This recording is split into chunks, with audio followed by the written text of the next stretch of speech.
Hey! Hey. Hi, everyone. Good evening, good afternoon, good morning, wherever you guys are at in the world. We are the Melanated Council coming live at you on this wonderful Tuesday. As always, we stream Tuesdays at 9 p.m. Eastern Standard Time to 6 p.m. Pacific Standard Time, or, wherever you guys are at in the world.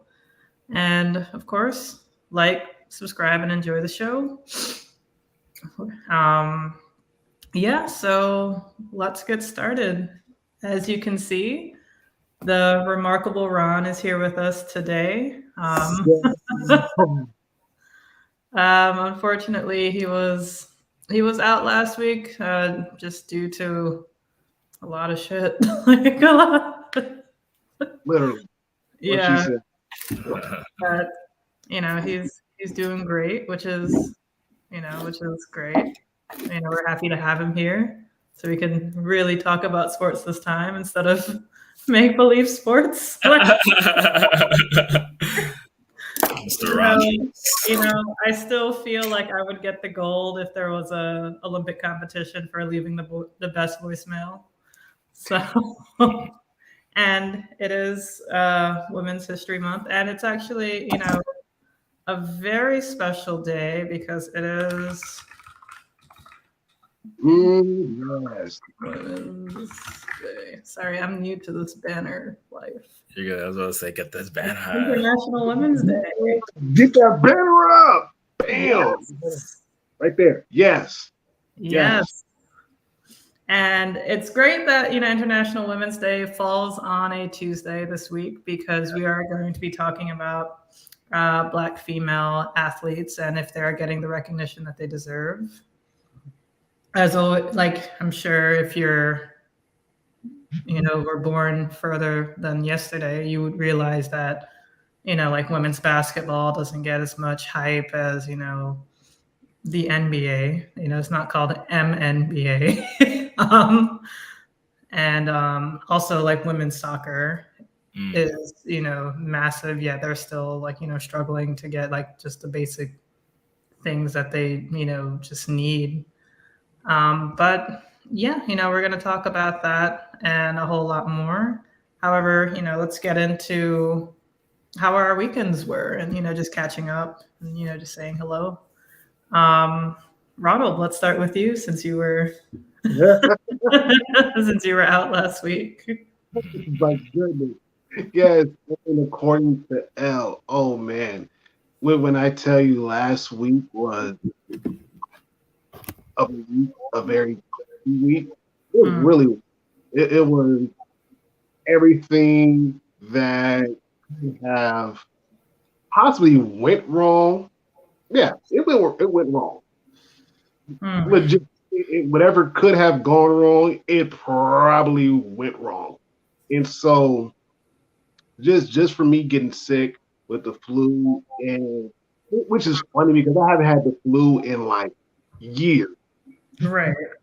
I haven't had the flu in years, and the first time me getting it, I'm like, what is this? Like, it's not COVID because it doesn't feel like COVID. And for anybody who has ever had COVID before, even if you had it once, you know that COVID feels a certain way to your body. COVID does something differently to your body. What I had, it didn't feel like, not at all. And so I'm lucky that because I live in the school district and I work in the school district that I do, that we did receive like at home testing kits and whatnot. That I was able to go ahead and get that done. It came back negative, but still, it was just like very miserable, very miserable. And I wish that upon nobody, wish it upon nobody. So that was that.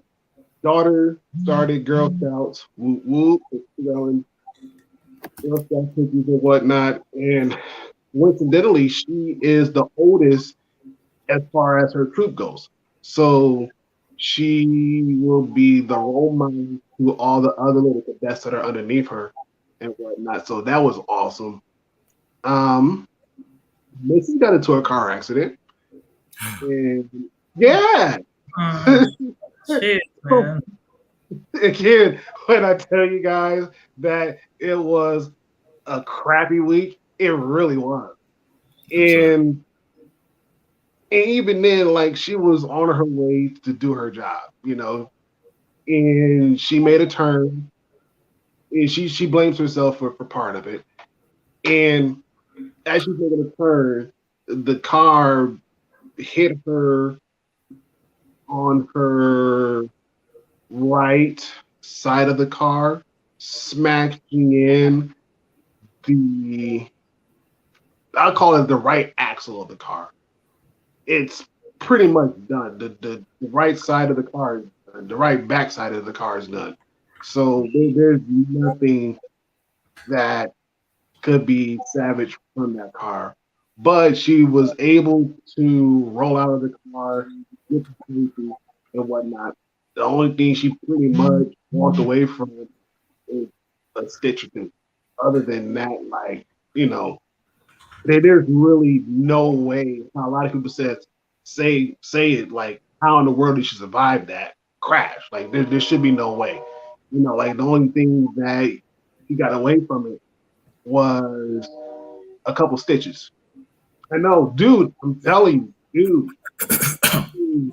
Telling because even looking at the car and taking pictures of it, it was like, yeah, like love ain't no way you survive this. Ain't no way.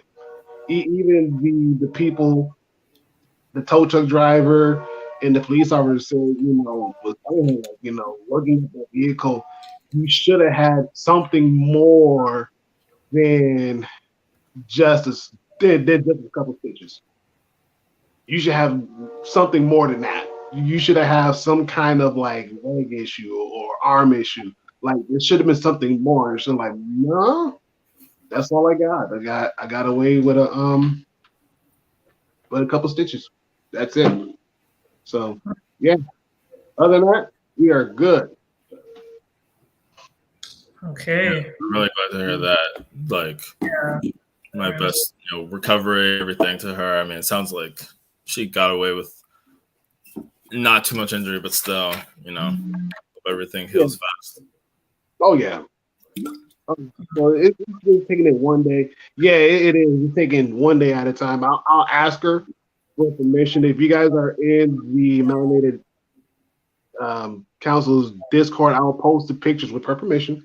Of course, I'll post the pictures of the crash so you guys can kind of see firsthand of what she literally walked away. That's basically how I'm gonna say it, how she literally walked away from that and only has a stitch or two. So Man. Okay. Thank God. oh yeah. That was an eventful week in the worst ways possible. Yeah. Like none of the events you wanted to occur. Not at all. Not at all. Not at all. But again, my daughter. The one thing I can say is the one positive thing I can say out of the all the other positive is the fact that yes, agreed. My daughter, she's been wanting to get back in the Girl Scout for the longest time, and even when we were living out in Colorado Springs, we got her enrolled in Girl Scouts, and she loved it.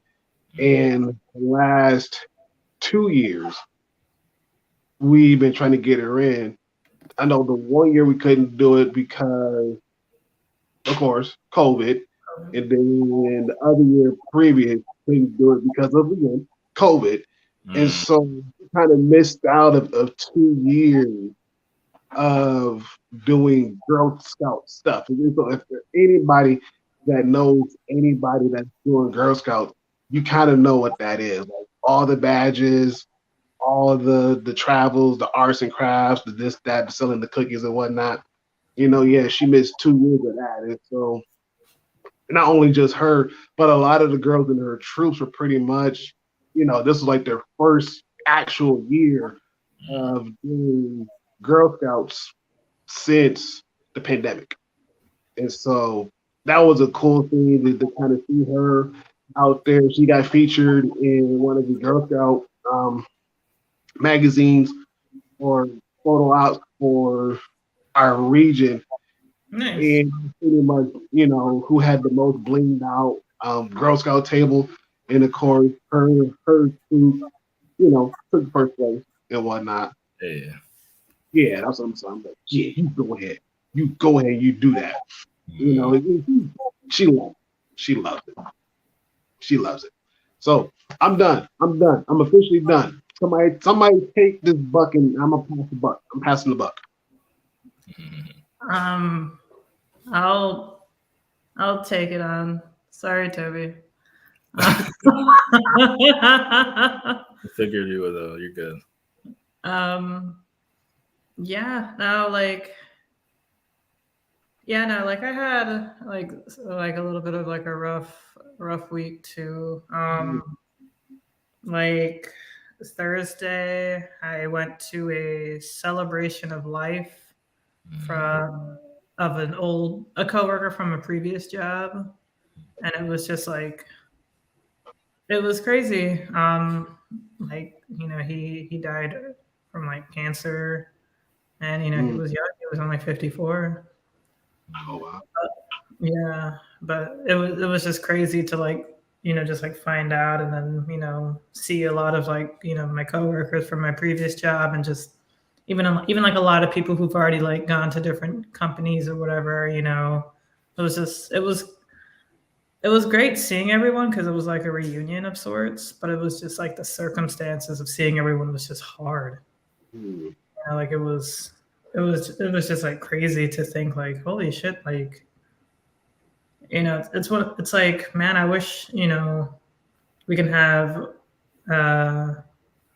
like moments like that more often where we're, like together and, like seeing each other again, but it's just hard because like, life happens. But if there's one thing that I did learn is like, people have time, like we definitely have more time than we think we do in terms of like getting together and doing things. It's just you really just have to like put it in your calendar and schedule it. On that note, like something a lot cooler and happier on a happier note.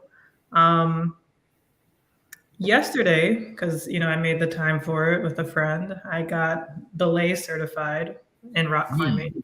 Yes. So I realized I shared that and did not like on social media and did not even explain what the fuck that was. So like people are like, congrats, what does that mean? I was like, oh yeah, that's obviously not a common term. So what belaying is when you do what's called like I think it's called top rope when it comes to rock climbing, when you actually have the rope and you're climbing up really, really high. The belayer is the person on the ground like holding you and like, kind of either tightening the rope for you to come up or, holding the rope if you want to take a break or lowering you down when you want to come down. So the belayer is a very important job, obviously. So when you're going up 60, 80, 100 feet in the air, you're not going to just fall and, something, bad will happen. So I got like belay certified. I thought I'd get like some sort of certificate or something, but it's just like, no, we just know you're in the system at this rock climbing gym and you know how to belay. I was like, okay.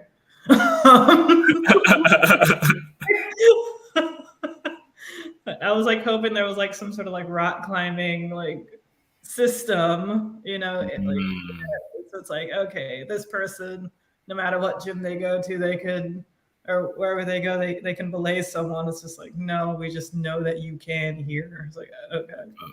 I guess if I were to go to another rock climbing gym, they'll be like, oh, you know how to belay? Show me real quick. It's like, yeah, this is what you do, blah, blah, blah. And then, yeah, I guess that's just how it goes. I'm new to rock climbing. Yesterday was honestly just the third time in my life going rock climbing. The first time was like years ago, and I was like kind of nervous. The second time was like last year, June, for a friend's birthday. And we did what's called bouldering, which is like you don't have any rope or anything. You're just kind of climbing at like a shorter wall, and there's a ton of padding on the ground. So like if you fall, you'll be fine. So I'd say it's more risky, but it's, also fun too. But it is kind of scary because there was a time when I was like climbing, because you have to like climb yourself down, which, is actually harder than it sounds, or scarier than it sounds. Because like you climb yourself up, you're like, yeah, I got to the top. It's like, oh shit, now I have to get myself down. So I don't have any assistance. I have to, you're climbing yourself down. And then like, my friends behind me are like, oh, you could just drop right now. You're close enough. I was like, okay. So I just dropped. And I was falling long enough to process that this is taking long to get to the ground. Like my brain process, I'm like, I'm in the air a little too long.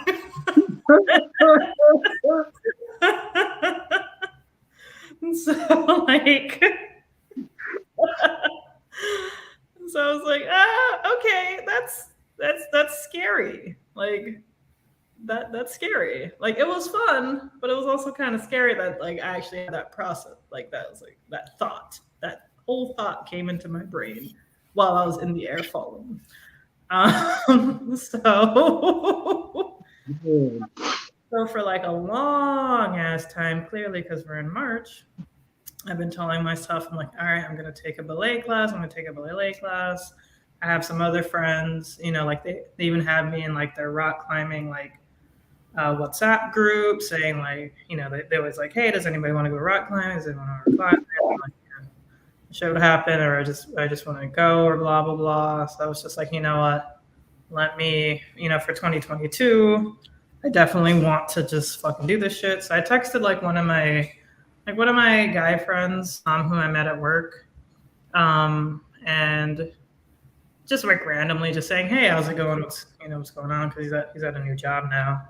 And he was just like, oh, I went rock climbing the other day, and I want to learn how to belay. Or he said something like that. I was like, holy shit, I want to do that too. Let's do that. And so like we, figured out a date and time. Like I called the place to schedule the appointment, because for whatever reason online you can only book Friday, Saturday, and Sunday, but you couldn't book on Monday. I don't know what the hell is going on with the calendar, but so I called. I'm like, I wanted, to do that this day. Like, okay, so I had to like give them like my card information over the phone, which it just felt so archaic. Like, it was like, okay. And I had to pay for like myself, and then I paid for my friend who, of course, like, like Venmoed me the money, but it was just like I had to like give them my card information twice. I was like, why can't I just book two? Whatever. So I'll leave. Right. Yeah. I was like, okay, but it's one of those like little things that makes you kind of just be like, what, forget it. Let me just, let me not do it. But I was like, no, let me do this shit, because if I don't do it now, I won't do it later, or I'll forget. Or, if I come in that Monday hoping to have a space, I may not have a space, and there might be like some bullshit. So, yeah, I mean, it looked like we could have just risked it and came on Monday, but like I shouldn't, you don't need to take that risk. I'm too old for that shit.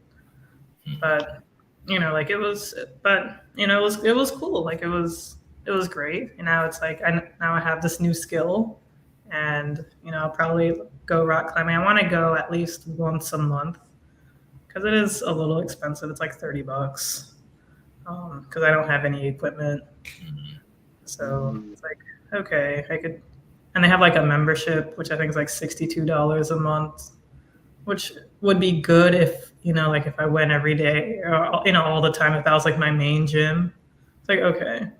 Or if I had equipment, then it would be like cheaper a month. I can't remember the exact price, but it's like, no, I'll just go once a month and call it a day. But it's kind of fun because it's, like it's a workout too. So instead of, doing like pull-ups and push-ups and, going on like the treadmill, which I'm getting fucking tired of.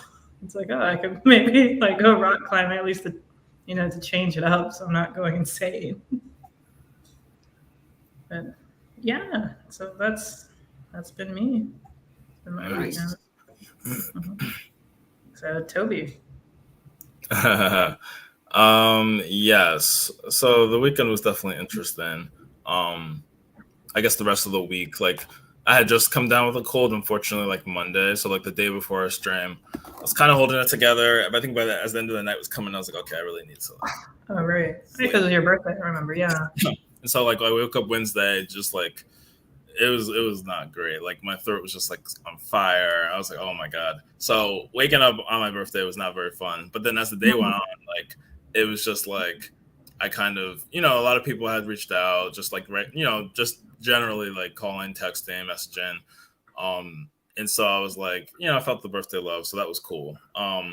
Even though like I didn't go any, because I really had wanted to go out somewhere, like maybe just go to a restaurant myself, take advantage of some birthday deal, because I always sign up for a lot of birthday stuff, like I think since like 2020, which of course is the pandemic, so that like also was very bad timing, because I signed up for things like IHOP, Red Robin's, and I didn't really get to. I was able to use some of them, but it was limited because everything had just started to shut down later in the month. Yeah, which is crazy. We're coming on the 2-year mark of everything like shutting down nationwide. So I just remember that time was like, okay, not much I can do. 2021, I made more of an effort to use a lot of stuff. And then this year I signed up for more things, but I didn't sign up for everything I wanted to. But long story short, I didn't like go out anywhere Wednesday. I did end up going to a friend's place. They like 2 friends of mine, like they had, because they were like, we have something that we need to give you. You need to come over. And so I came over like that Wednesday night. They had like these like nice little cupcakes. I actually have them somewhere, but they're these like Madeline's is the name of the brand, and like they're these brownie. They have cupcakes. I guess they have different like. You have the brownies somewhere. Like they're like store bought, so they're like gonna be good for a while. But there's like, but where in the house do you have the brownies? You can't just have them somewhere. Like they have to. I mean, they're not something that needs to be refrigerated, but they're they're in like a pack like that you close, like a pack of croissants, like a plastic, like almost like if you got cupcakes and you just like have them. Right. No, but do you know where they are? Yeah, I think they're on top of the fridge. Why is this so like? You're not sure where the brownies are? Somewhere in the house. They're somewhere. Like they're in a single area. They're not like, oh, they're maybe on the couch. They might be in my bed. No, they're like somewhere near the fridge. I just don't know if they're on top of the fridge. I don't know where those dang brownies are. They're running around the house. They got grew legs, as my mom would say. No. So the brownies, or whatever you want to call them, they were like hybrid, I think, of brownie cupcakes. They also had whipped cream that melted. And that was actually interesting because I was never that big into whipped cream, but it tasted really good. So I appreciate them for like, giving me a little like nice little thing. And there's even like a little small candle on one of the cupcakes. So shower, what does that mean? Oh yeah. Yeah, just accidentally put them in the shower. Where are those brownies? Yeah, I'm not concerned about where they actually are. I just was like looking real quick to see. The brownies are somewhere. Spot them. That was Wednesday. Thursday and Friday, I don't really remember exactly. I think I went out Thursday very briefly, very end of the night. I was like, I kind of want to. I was actually supposed to go to dinner with a friend that we just for the longest time had not been able to like go out. There's like this great Cambodian place, and so I was like, hey, we should go out. And so this restaurant's like probably within not even 10 minutes. It's like the same town where I live, so it's gonna be like 5-10 minutes. And I couldn't, because I was like, I'm not really feeling great. I don't know if I'm gonna go. So I kind of canceled because Wednesday, especially, I was like, I don't want to go anywhere. Thursday, I was feeling like a bit better, but like there's still a lot that is like I still kind of feel like chest, or just a little bit of coughing or whatever. You have all the stuff, all the symptoms. So, but by the time it was like late Thursday, I was like, I feel a lot better.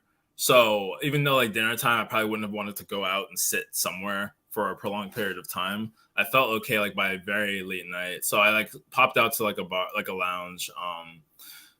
It's a tavern, but it's basically like a spot. Actually, no. This was a different place. I popped out somewhere that I didn't even know was really open on Thursdays because it's more of a spot that I used to go to, like actual kind of club, but it's like small and it's like it's very chill vibes. So I popped out there because I was like, split second decision where I want to go, and it turned out a friend of mine, a good friend of mine actually, she was there, and so like I was like, all right, cool. So I popped in, and she was like really excited to see me. So I was like, oh my god, she bought me like something.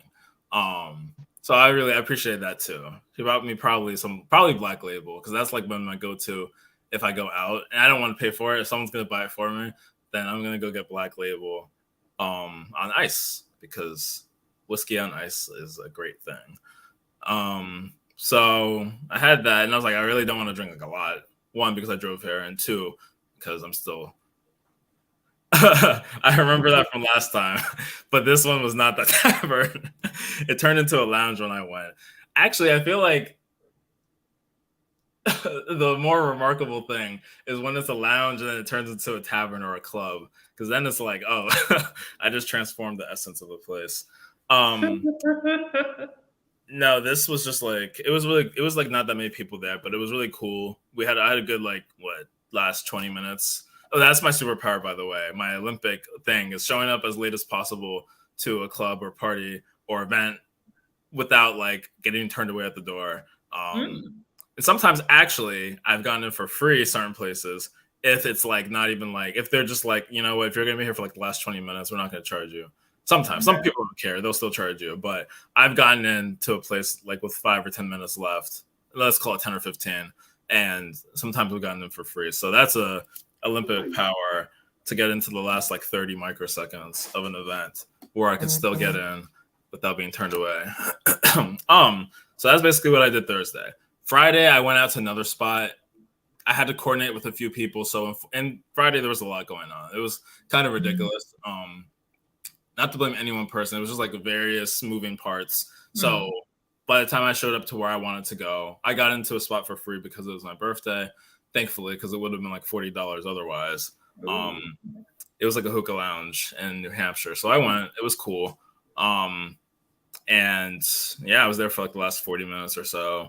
And then there wasn't much more happening. Like some of us were just chilling, I think, at a kickback. So I was there and it was okay. Saturday, that was really the start of the weekend. I had two events lined up. One was like an R&B party show type thing, really large. They do stuff nationwide, called R&B only. So any major city in the country, they tour. They've even been to the UK and probably Toronto. So it's like these black, probably young, like they're probably in their 30s. One of the main DJs is a black woman, so it was just really cool representation to sort of dominate the R&B space and like curate these type of events. So I went to that for the first time since like August was the last time they came to Boston. The last time before they came last year because of COVID, it was January 2020. So I've like faithfully always shown up to this event when they come into Boston, and it just happened to be the birthday weekend. And then there was another event that I went to before that. They call it like a kickback, but it was basically just like a day party, really chill vibes. Most of these are always like really chill. And there's a lot of people who I recognize from networking events I used to go to pre-COVID in Boston, even though I don't go to Boston as regularly these days. But it's nice to go because I'm always going to see some people from the young black Boston professionals, which is sort of like my lifeline to any social life in Massachusetts when I first moved here. Now I have like other outlets, but I still like to connect with those people because, hey, I'm also a young black professional, and I might not be in Boston. I don't know why that thing decided to. I'm not going to say its name, but apparently that thing was listening. The brownies? Huh? Ground No. An Amazon device that I'm not going to say its name. But Okay, gotcha. so that Saturday was cool. Sunday was not so cool. I mean, Sunday was cool, but I was supposed to be out at a lounge. That was like my final night. I had a flyer made and everything. Nothing crazy. Just like, it's my birthday, Sunday night, come to this. It's technically a restaurant, but it kind of has like club vibes on some days of the week. So I couldn't go because I got into like a slight car accident thing. I was okay. Like, that's why when you said that, Ron, I was like, I'm not going to say anything yet, but it sounds like, honestly though, I can't really complain comparatively because I didn't hit a car. I just hit a median, like a really low median to the ground that I didn't realize extended as far as it did. So when I made the left turn, it wasn't just like a little bump. It was like the entire bottom of the car was like going boom, boom, boom, boom, boom, like almost like going like over a really bad speed bump. And so the bottom of my car, I'm pretty sure is trashed. Oil pin, something came out. Fluid was leaking. I didn't see the fluid leaking, but the tow truck that came did. My airbag deployed, which was the first time that's ever happened. And I was like, this didn't need to happen. I was like, this did not need to happen. Because I was more annoyed than like concerned for myself.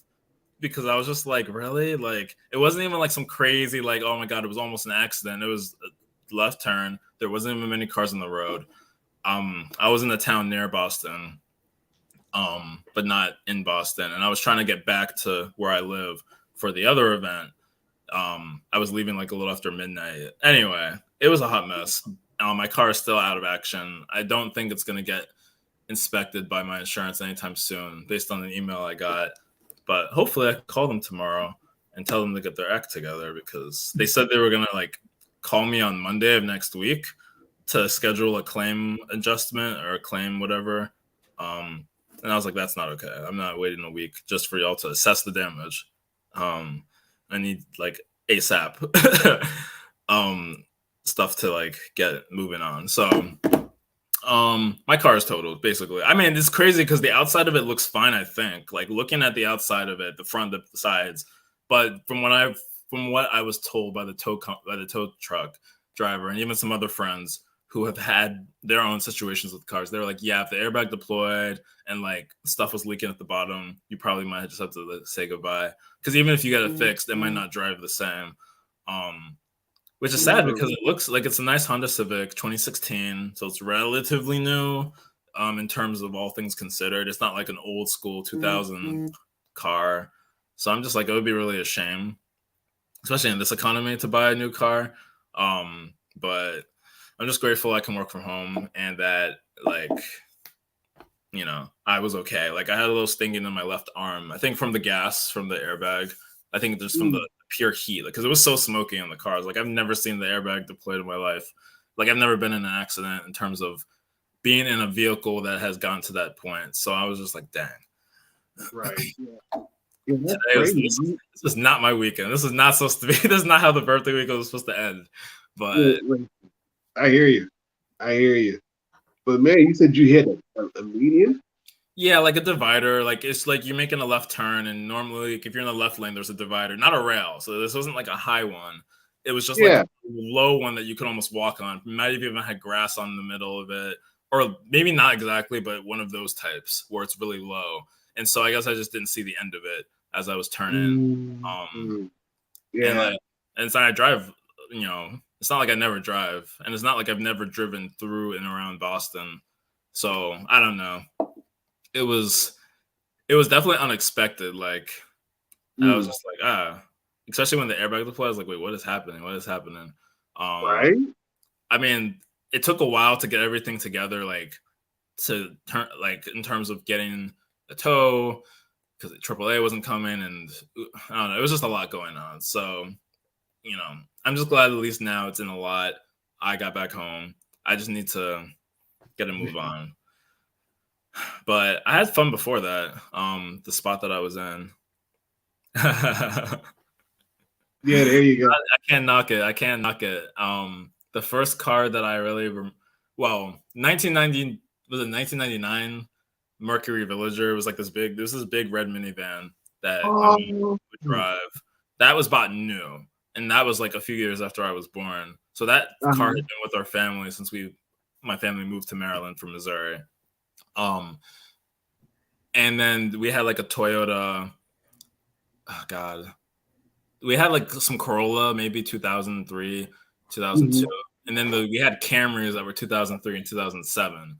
Those were like the Camrys we had for a while. The 2003 one was much better quality than the 7 one. That one was got at an auction, even though it had some nicer features at the time. That was like around 2011 or 12. Long story short, now I feel like our family has upgraded cars where like everyone has a car that's like 2016 or 15 or higher. And so when I get a car, I'm just probably going to keep going up. Good. If I have to replace it, I'm just get something new. Like maybe not literally brand new, but something that's like newer than 2016. Were you leasing your car, Toby? No, it was it was financed. So like I still hasn't been paid off, but I definitely own the car. Let's say that. Okay. But there's still a good amount of value to like pay off high key. Yeah. Like, it's a little more than half off, paid off, but not much more than half. And that was definitely pushing like the 17K, but with all the extra stuff, it was like 20, 21 or so total. So, I mean, there's still a good amount of left to pay off, but we'll see how everything factors in with insurance. But all things considered, I still had fun over the weekend, and I had a lot of love shown to me, which was nice. And there's still a lot of things to plan, which hopefully I can give updates on next week if I can actually get it together in terms of some like birthday dinners, dinners, if I'm really bold enough to throw a party and pull it off. But at this point, I'm mostly just looking at having a few dinners, some people who are willing to cook for me, God bless their souls, and then some other people who are just others where I'm probably just going to book a reservation somewhere, but I need to plan that a little bit more. Make model, my current one is 2016 Honda Civic. Unless you're asking, sorry, I'm like all over the place. For your question, Liz, I like the idea of them. I just right now, I just don't know how like it would be a big shift. I feel like to have to like always like make sure that I'm going to a charging station. Where are they at? How long does it take? My company does have actually parking lots for charge for. I don't think it's just Tesla. I think it hopefully can be multiple charging electric cars. So if I do go to my office, I will say that I'm lucky there. And my old apartment used to have a charging station as well. So at that point, that would have actually taken care of everything, right? I can get it charged at home. I can get it charged at work. And then hopefully I don't drive that much in between. But now I only have the one for work, and I don't even go into work all that often or for very long because I don't need to. But we'll see what happens. Hybrid maybe, but hybrids don't last as long, I've heard. Like they have a lot of electrical issues after a few years. And I don't want to deal with that. Okay. So never heard about that with yeah, it was just a friend of mine told me a few days ago. Yeah, I wanted my next car to be like an electric or a hybrid, but I just couldn't really like find anything in like a good price range in this economy. But fortunately, I still work from home, so I'm not driving as much. I guess it's good for the environment. There you go. Yeah.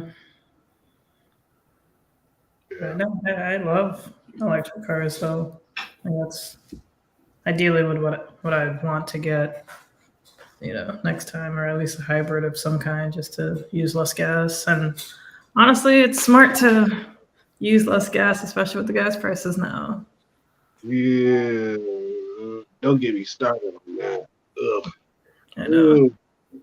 And then Biden's like encouraging people to go back into the office. I'm like, why? Oh, I did see that headline. Why? It's like I hate this whole back to normal thing, especially the back part, because normal wasn't even that great. Go back to it. But I don't know. I understand some sort of normalcy, but I feel like you can't cover up everything that was just exposed, from these past few years. Some people are going to just, pretend that it was nothing and, but I don't know. I feel like everyone in the back of their head, back of their mind, are still going to just sort of believe, still like just remember because it was and is very traumatic. it's a lot. But yeah, I think we should, I guess, get into the topic at hand. Our Black female athletes finally getting the recognition that they deserve. Ron, since you weren't here last week, I think you should, kick off our topic of the day. Let's see. I'm gonna do it twofold. It's gonna be a yes and no. And on the yes part, as far as like our women basketball players, for sure. I know there's been talk where, and I think NBA Live has already done this, which was like brilliant. No, not NBA Live, but NBA 2K. I think the latest NBA 2K game that just came out, like 2K22. They had the option, you can create a player and go to the NBA, or you can create a female player and have her be starred in the WNBA, which was like phenomenal. It's like, yeah, it took you guys, a billion years, 2 decades to kind of get it done. But yeah, finally, thank you. You should have been done this. You didn't have like a standalone game. Even still, because I believe that the WNBA, they don't get shown as much love as the NBA. I mean, sure, they're not as flashy, but you can't argue fundamentals. You cannot. You cannot say fundamentally women are better, because when you look at their plays, when you look at how they're playing the game, oh yeah, they are a beast on the court. They are a beast, and especially with March Madness. Oh yeah, when the of course the men's basketball team is going to play for. Let's see. It might be me. Let me mute. Mine went off once, so I just turn that down right now. Nobody loves me, so I don't get notifications. Mine was not useful. Trust me. So it's 10 o'clock now, so my phone is going on Do Not Disturb. There you go. And so with the women's team playing for the women's side of the tournament, again, you see a lot of talent that hardly gets talked about. You see a lot of very good players that come out and shine. And even then, when they go into the WNBA, a lot of times that greatness, it doesn't get talked about as much. It doesn't get showcased as much. And even then, it's almost as though it's an afterthought. It's like, yeah, here's the latest plays from around the league and blah, blah, blah, blah, blah. And then, they may have like a short clip of one of the WNBA teams, like with their clips in their highlights. It's like, okay, great. Why does it have to be at the end? How come it couldn't be like, the start of, especially with this month being Women's History Month? Why not have them showcase features first? Let them have their moment, and be great at what they're doing. And not just to belittle them, but elevate them. put them on the platform and have their skills recognized. Mm-hmm. And I believe that society does downplay a lot of what women do, and especially when it comes to the arena of sports, I see a lot of it being downplayed a lot, and it's hurtful, and it's like that sucks. Like, but at the same time, like you go ahead and do what you got to do. If you want to be the next Stephen Curry in the WNBA, go for it. Shoot the lights out. If you want to shoot half court and make it, go for it. If you want to dunk on somebody, hey, by all means, go for it. Please do. If you want to break somebody's ankles and do a fancy layup, hey, you earned that. You earned that highlight. Go for it. Go for it. Go for it. Go for it. And it's going to lead me into my no. And again, this is a relatively new arena. On the no portion for the esports. Those who grind it up on video games competitively. And a lot of times they don't get the recognition. They don't get the recognition that they do deserve because a lot of them are better than the male counterpart. A whole heck of a lot better than the male counterpart. It's just because of the fact that their male teammates or opponents tend to be very toxic and very damaging, I would say. Very damaging. And it's like, dude, you just got beat fair and square. Like, why are you talking all this trash? Why? You got beat fair and square. You got beat by a girl who surprisingly is probably better than you. Not surprisingly. Like, I mean, I've been playing video games my whole life, and like none of my female body parts have ever gotten in the way of mashing buttons. Like, I remember one time, like, and I will get back. Sorry for cutting you off, Ron. I remember one time, like years ago. I don't know if it was a date, maybe, I don't know, but it was like this guy that I was sort of seeing, sort of not, and I went over to his place because I think he had the Wii U, which is weird, but he had Smash Brothers, and I've been playing Smash Brothers since the very first ones back in like 96, 98 on the N64. And I hadn't played video games in a long time because I didn't have like a Nintendo console for a long time at that point. But Smash Brother hasn't changed ever. So I played him, and I beat him, and he was surprised. And he literally said that he didn't think I'd be good because I am a girl. He literally said that. He was surprised. And I was like, I told you I play. I told you how I'm sure I told him how long I've played. When I say I'm a gamer, I'm not joking. Like, shit, I'm wearing a Yoshi shirt. Like, not for today. It was just like, it's just one of my favorite shirts.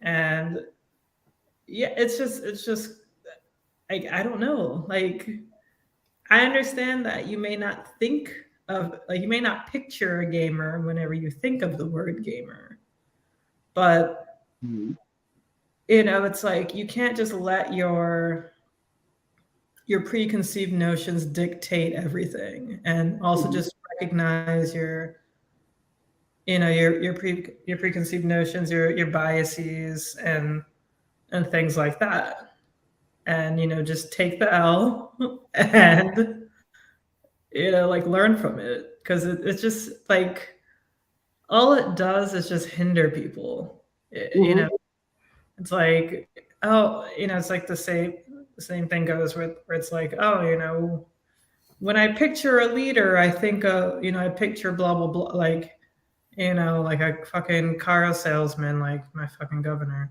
But like, but when you try to describe your ideal leader, it's usually someone who's like empathetic, compassionate, understanding, like patient.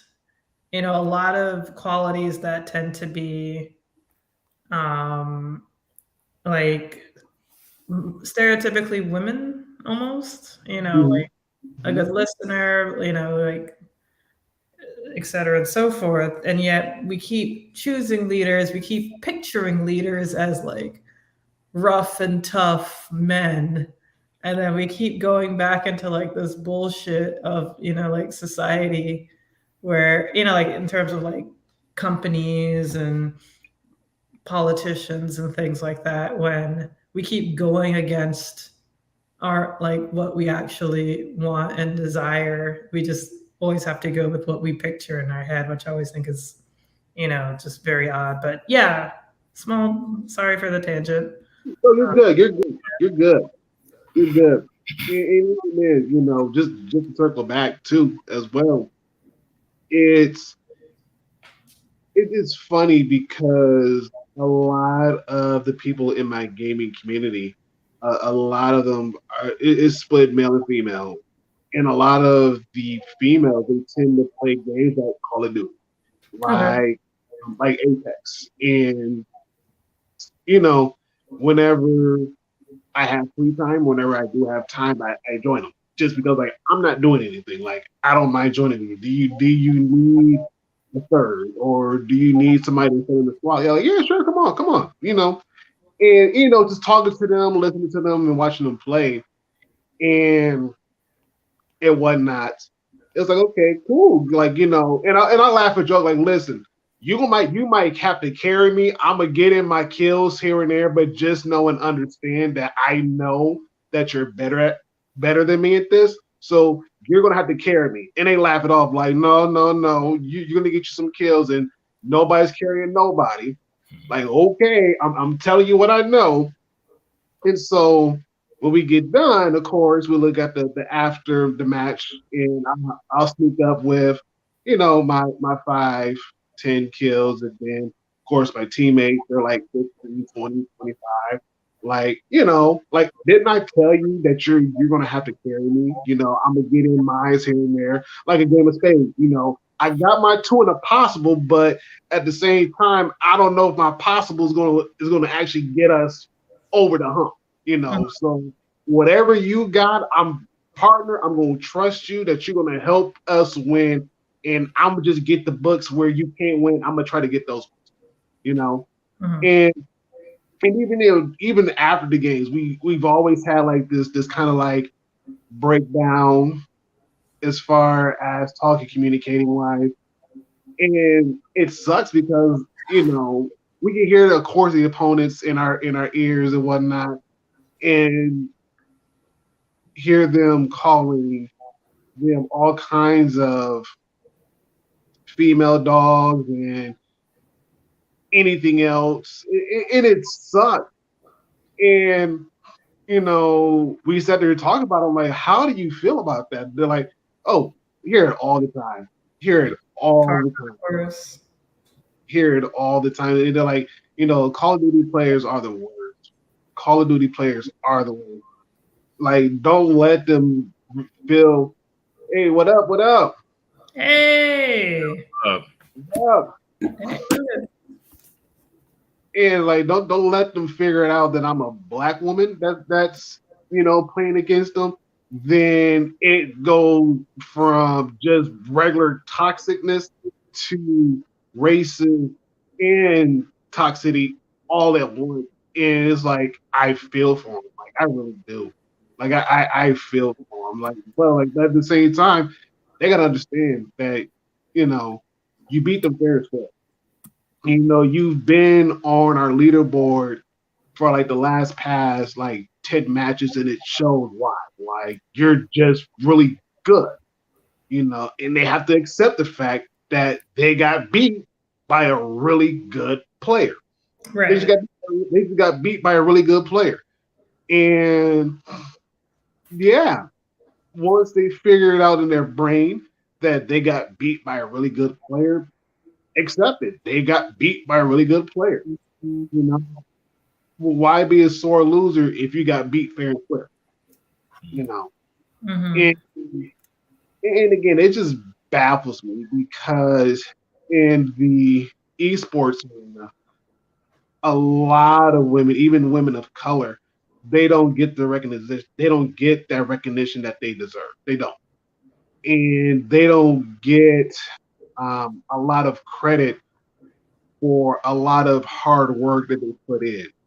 And even then, just to even make it into the ranks of winning a lot of the cash prizes competitively and whatnot is like is still a huge barrier. Not to say it can't be done, but the simple fact of the matter of them grinding it out long enough to be able to be like top 5 in the world, top 10 in the world, and earn the money that fit that top 5 in the world, top 10 in the world.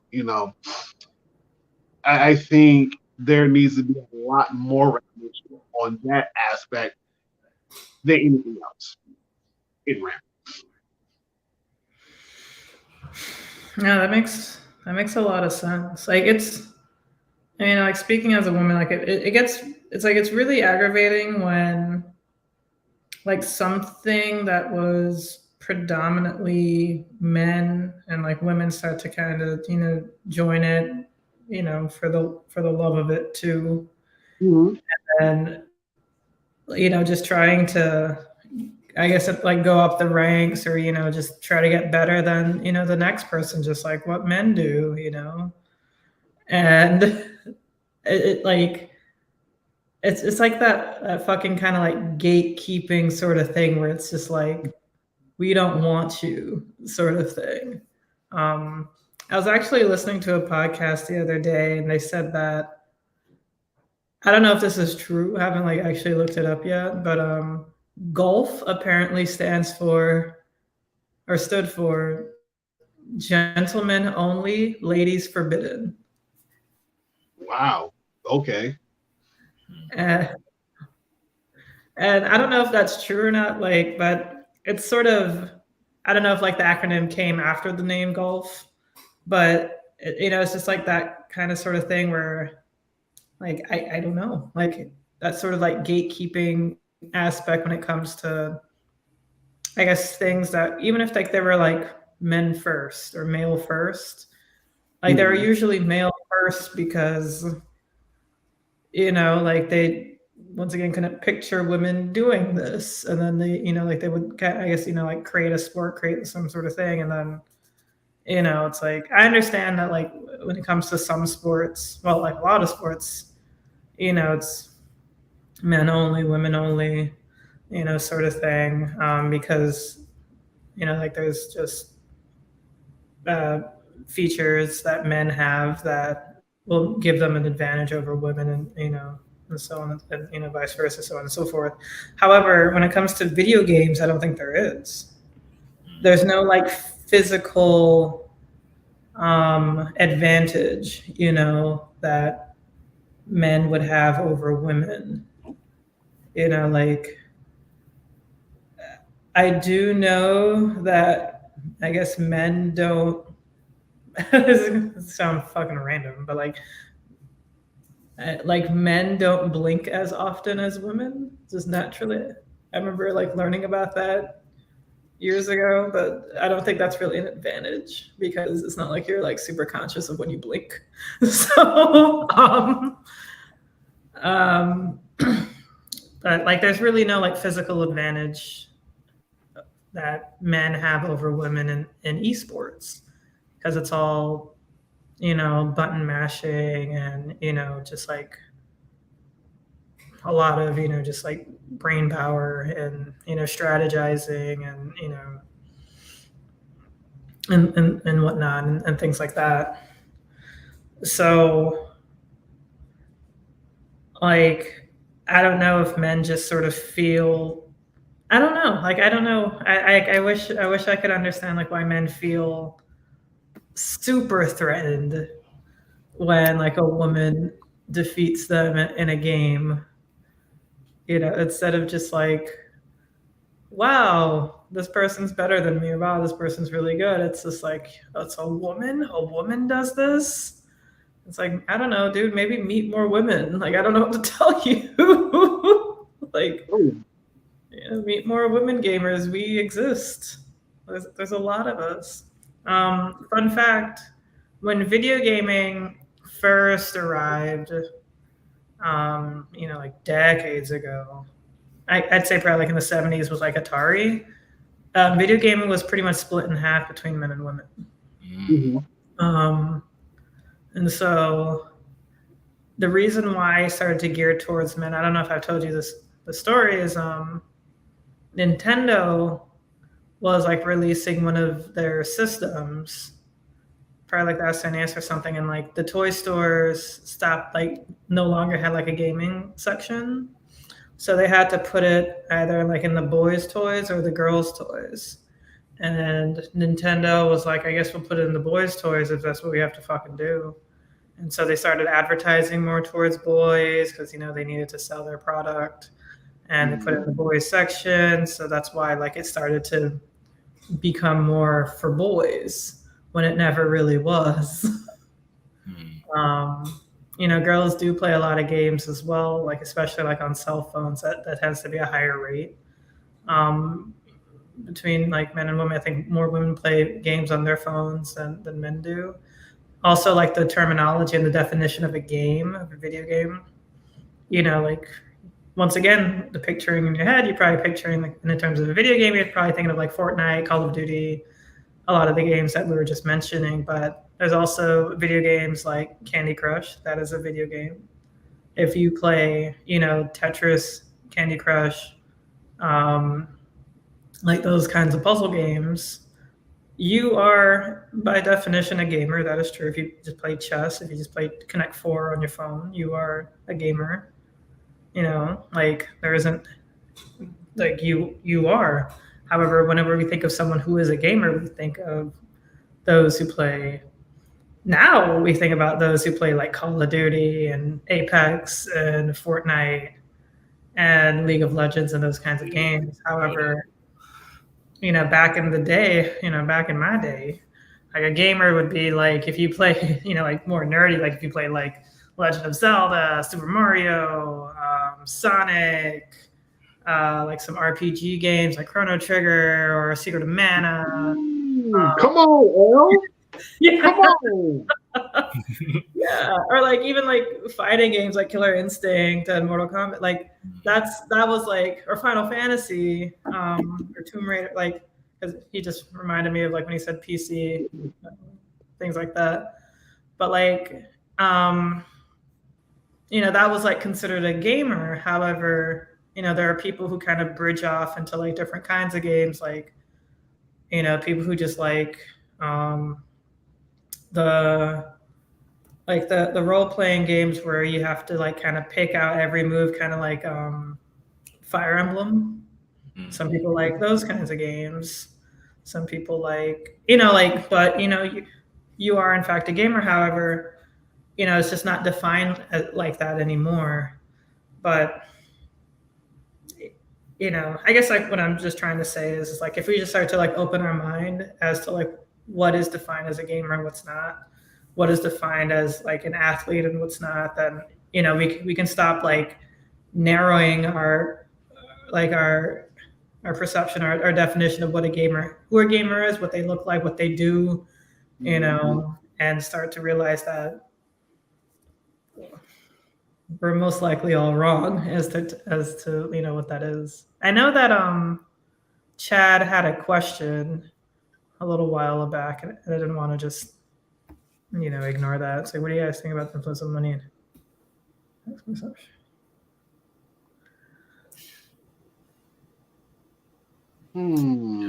If you bring in, if it makes sense, right? If you bring in less if the whether it's the ratings or the advertising or whatever brings in less money, then you're gonna have less care. I mean, in a capitalistic society, and so I don't know exactly what the funding looks like, but I do know there is some significantly less infrastructure and resources flowing into like the WNBA versus the NBA. I will say the one thing where it seems like they actually have more of an advantage was women's soccer, right? They win a lot. That was the whole thing with the lawsuit. They actually brought in more money. They didn't just win more; they actually brought in more money. I forget what exactly that meant, like bringing in the money, but like there was more, like it was more profitable if you're going to look at it from that view for women's soccer versus men's, and yet they were being paid less. And so that one was one where like there definitely was something else at work that wasn't right. Like the rest of it, it's unfortunate for sure, but I get the point you're making that if you naturally have less capital, you're gonna see with less pay, you're gonna see less attention being paid to it. Not to say there's not the talent there at all. It's just it's almost like the cycle you're in. You have less capital to work with, and so you're gonna have less exposure, less whatever. You know, this is a good point because I do know that like golf and tennis usually have like the highest paid like athletes because that's where like the biggest sponsors tend to go. You know, like of course, you know, like Nike and Puma, of course, like sponsor. Like the big sports like football, basketball, baseball, what have you. However, you know, like Tag Heuer would be a sponsor in golf, you know, for like Tiger Woods or something, and like all these like really big, fancy luxury brands would be in like golf and tennis, and you know, probably like another sport that I probably like water polo, not water, but like probably like polo would probably be another sport where like that's where like big money is, and tennis for sure. Like that I know for sure. Tennis is like with big money. Like that's one of the reasons why I guess Richard Williams, Serena and Venus's father, you know, pushed so hard for them to become tennis players because he heard that like tennis players got so much money. So he like made like a plan for them to like get into tennis. If you saw the movie King Richard, I'm not just like pulling this out of my ass. Like he, like he like really like pushed them to get into tennis. Thankfully so, because they're fucking amazing. You know, it's like I feel like the world is better for that. But you know, so I'm not saying like, you know, like, but I, you know, like because of tennis and like that tends to attract like a lot of money. Maybe that could possibly be why. It sort of is like why, you know, like Venus and Serena, you know, like their matches and like their promotions and everything get so big. Even though also it's, you know, I'd say mainly is because like they made fucking history being like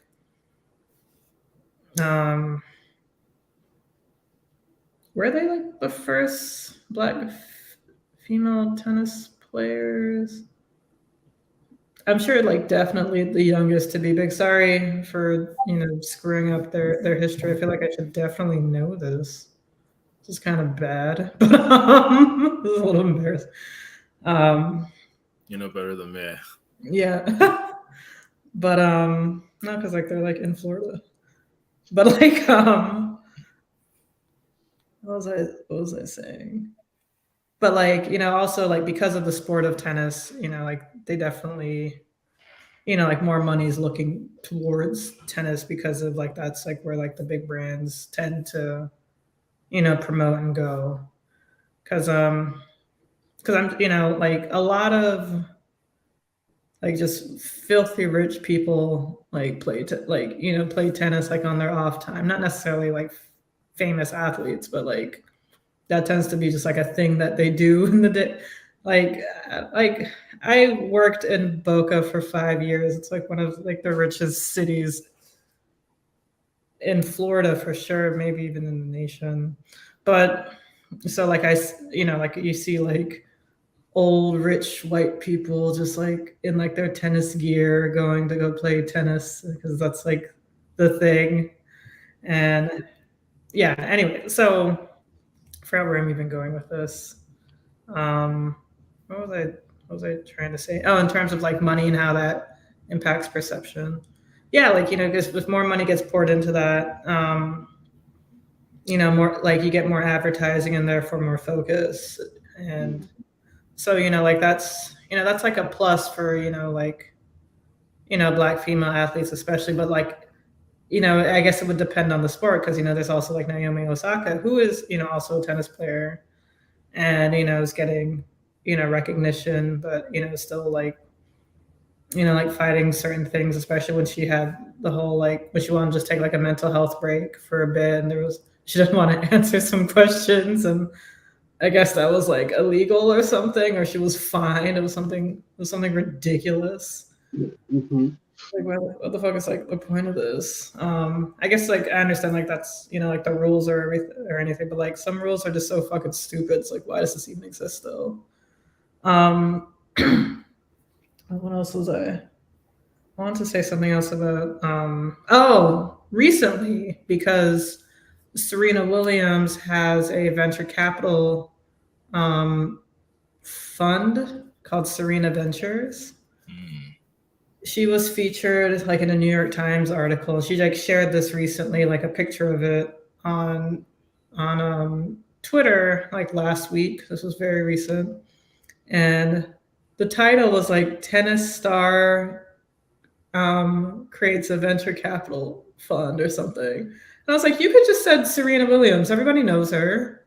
I don't know why like that was the title. Like that was it just seemed mad fucking vague. I was like, I don't know if they want it to be like they didn't want to have like a gender to it. So I guess like men would read it to see who started this venture capital. I don't know what their angle was. But then they had a picture of Venus Williams, like obviously Venus Williams, and underneath it said Serena Williams. It's like that's not Serena Williams. Sheesh. Like it's like you're the New York Times. Like you should have just taken some time to actually look at the fucking picture.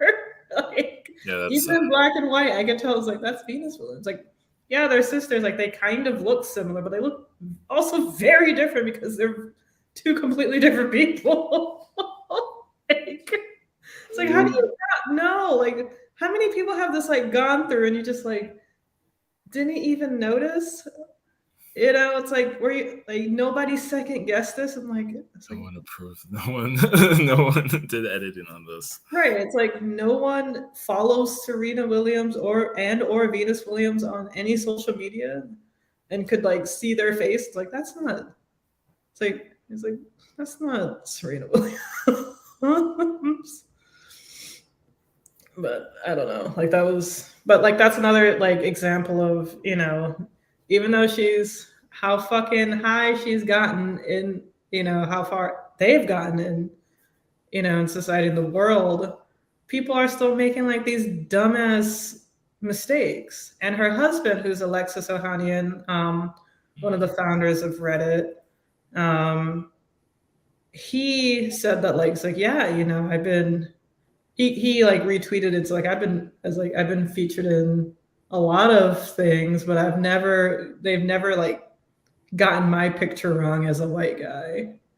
And like some of you can't even picture Alexis Ohanian in your head, and that's fine. but everyone here can picture Serena Williams. Like that's so fucking bad. Like you can picture both Serena and Venus, and a lot of you probably can, and like some of you can't picture Alexis Ohanian. And like they've never mistaken his pictures. Like that's fucking rich. And like that reminds me of all the times like they like mistaken Andrew Yang for shit for like other Asian people. It's like, yeah. Fuck. It's like. That's just like insulting. I guess because like like I do look up to Serena Williams, So like like it kind of just like hurt me a little bit, especially because I'm like, are you serious? Like what?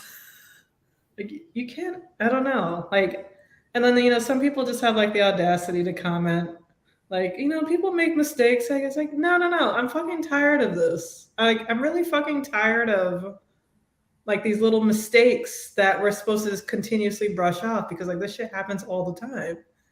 And like that should not happen to like someone like Serena Williams, who's like the best tennis player like ever, And like you're still making like these little like that shit just doesn't happen like anywhere else really. But with like people of color, and it's fucking annoying. Like it's fucking disrespectful. Like like it's giving me like when I used to work at Best Buy and like there were two other black women in the department that I worked. I worked at like the cell phone and Bluetooth speaker section. And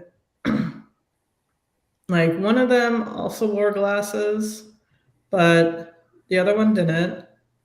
They both had straight hair. I'm the only one with locks. And also we just didn't look the same. We didn't look similar, Like we're also like not related at all.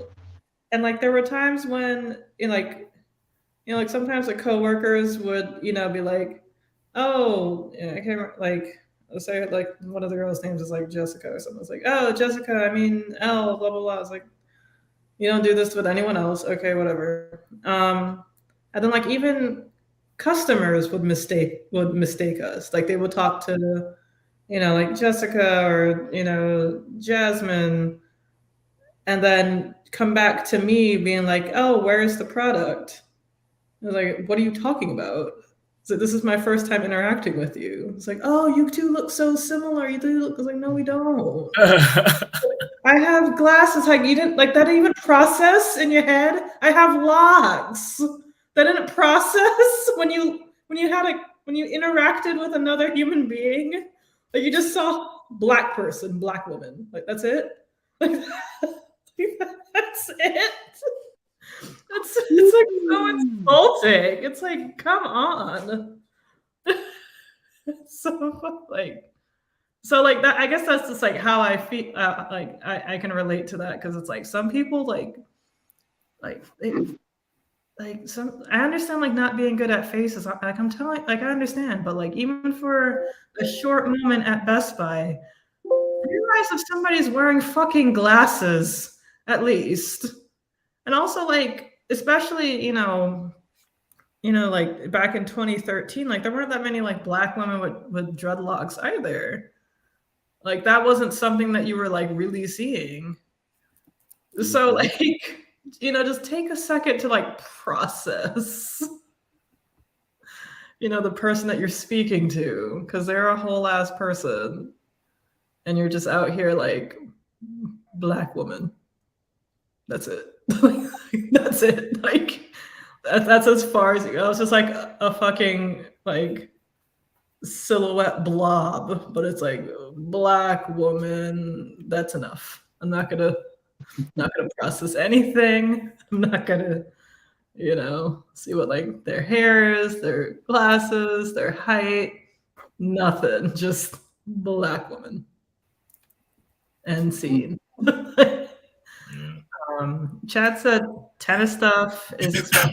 People who play it have money, therefore more money. That's very true. That's very, very accurate.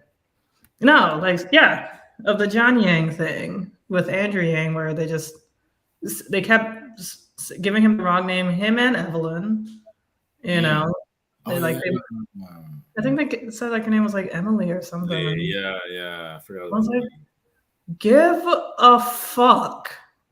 That's like all we're just like double check with the name. Don't be like, oh, I think it's Emily or something. Or like, Emily. It starts with an E. It's like, I guess Emily, that's the only name that starts with an E.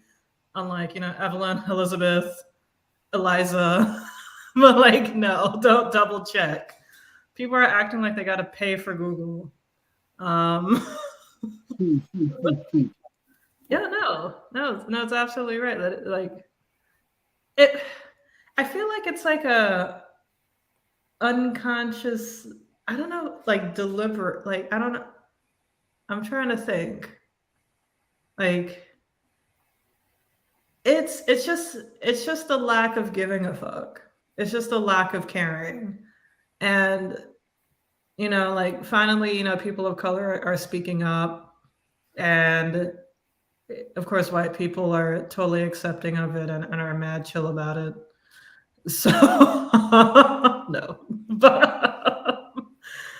But like, we're just being like, hey, can you just give a little bit more of a fuck, please? And it's just like, what? I've been giving a fuck this whole time. It's like, well, how come you mistook me for the other black woman who looks nothing like me? Just give a fuck, please. Just do that. I don't like. I just feel like it's just a lack of care and giving a fuck about, especially people of color. Because like another thing that black people and people of color complain about is just like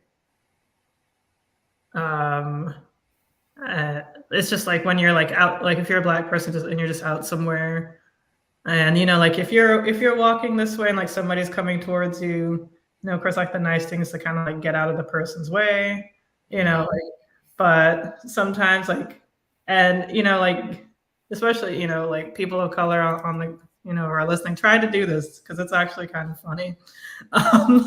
If you don't move out the way, sometimes white people just hit you, or like they take a long time to move out the way because I guess like they're just like not expecting that, because it's like we have to like, and it's like it's sad just like how many ways like black people and people of color have just had to like minimize ourselves in society and the world to be like as small as possible, and we don't even realize that we're doing it, that we're just like giving space to other people, especially white people, when we deserve to be in those spaces as well.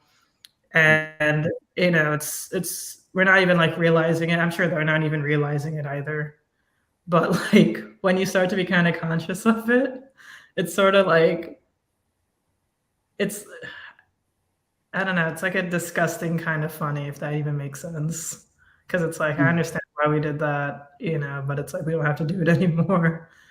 But, it's like, let's not, like, we deserve to, be in the space as much as anyone else.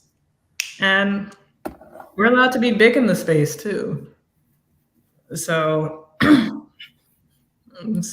yeah. I don't know if it's like something that's deliberate per se, but it's just kind of like, I don't know. It's weird. Yeah. What is this? The Achievement Nancy shut up people as he mistake. Yeah. Yeah, like you're trolling, just like you could troll someone and like accidentally be calling them the wrong name. And then what's the word? Is it sea lioning, where like you do something intentionally to make someone like get agitated, and then when they do, you're like, oh my god, like, whoa, you're acting crazy. But you like sea lioning. I don't know why exactly they call it that. So maybe something with the behavior of a sea lion, but sea lioning. Sea lions like be messing with other sea lions and acting like they're not doing that. I don't know exactly where the term came from, but I know it's like a bad faith type thing where you like intentionally are trying to like get under someone's skin, but almost in a way that's like polite or like nonchalant. So then when the person blows up, you can be like, oh my god, like, what are you, like, you act like you're the victim. Oh yeah. Oh, it's annoying when you have like a really natural reaction to things, and then people, especially like if that's another thing about like not being allowed to be big in spaces, like there's just like sometimes where, especially as a woman, like if as like a black woman especially, like if you're just being, like someone is doing like some bullshit to you, like you're loud, like you stand your ground, you defend yourself, and you're like, you like talk back to them, then you're like the angry Black woman. So it's like we have to like mitigate our own emotions at times because we don't want to be perceived as this caricature that has honestly every right to exist, because like how can you be Black in America and not be in a constant state of anger? I forgot who said that. Like, to be conscious and Black in America, you have to be in a constant state of rage. Baldwin, I'm pretty sure. I don't think it was Langston Hughes. Was it like James Baldwin? It's Baldwin, yeah. Okay, yeah. But it's just like very, very aggravating, because like there's been times when like my brother would be like just talking loudly and blah blah blah, and then like he'd say some shit that I like talk loudly and say some shit back, and my mom would be like, shh, shh, shh, stop. Like, to me, like, I need to be like shushed. I need to be quiet. I need to be small, because as a woman, we need to be as like small and quiet, as dainty as possible, and not to bother anyone. To bring it back to sports, there was of course the infamous moment where Serena Williams like got like blew up at like this referee who was like being an asshole for no reason. Maybe he was being like way too good at his job, if you understand. Like like other like there's probably certain things that other referees would probably like, it's like, yeah, it's not that big of a deal, but this referee was probably like being like a little too good at his job.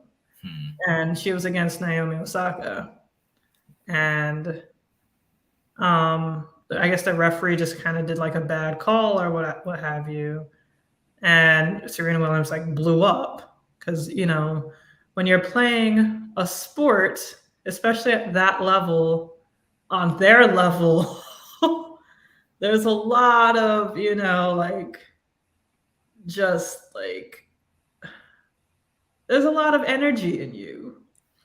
So like some of you probably feel the energy from like watching a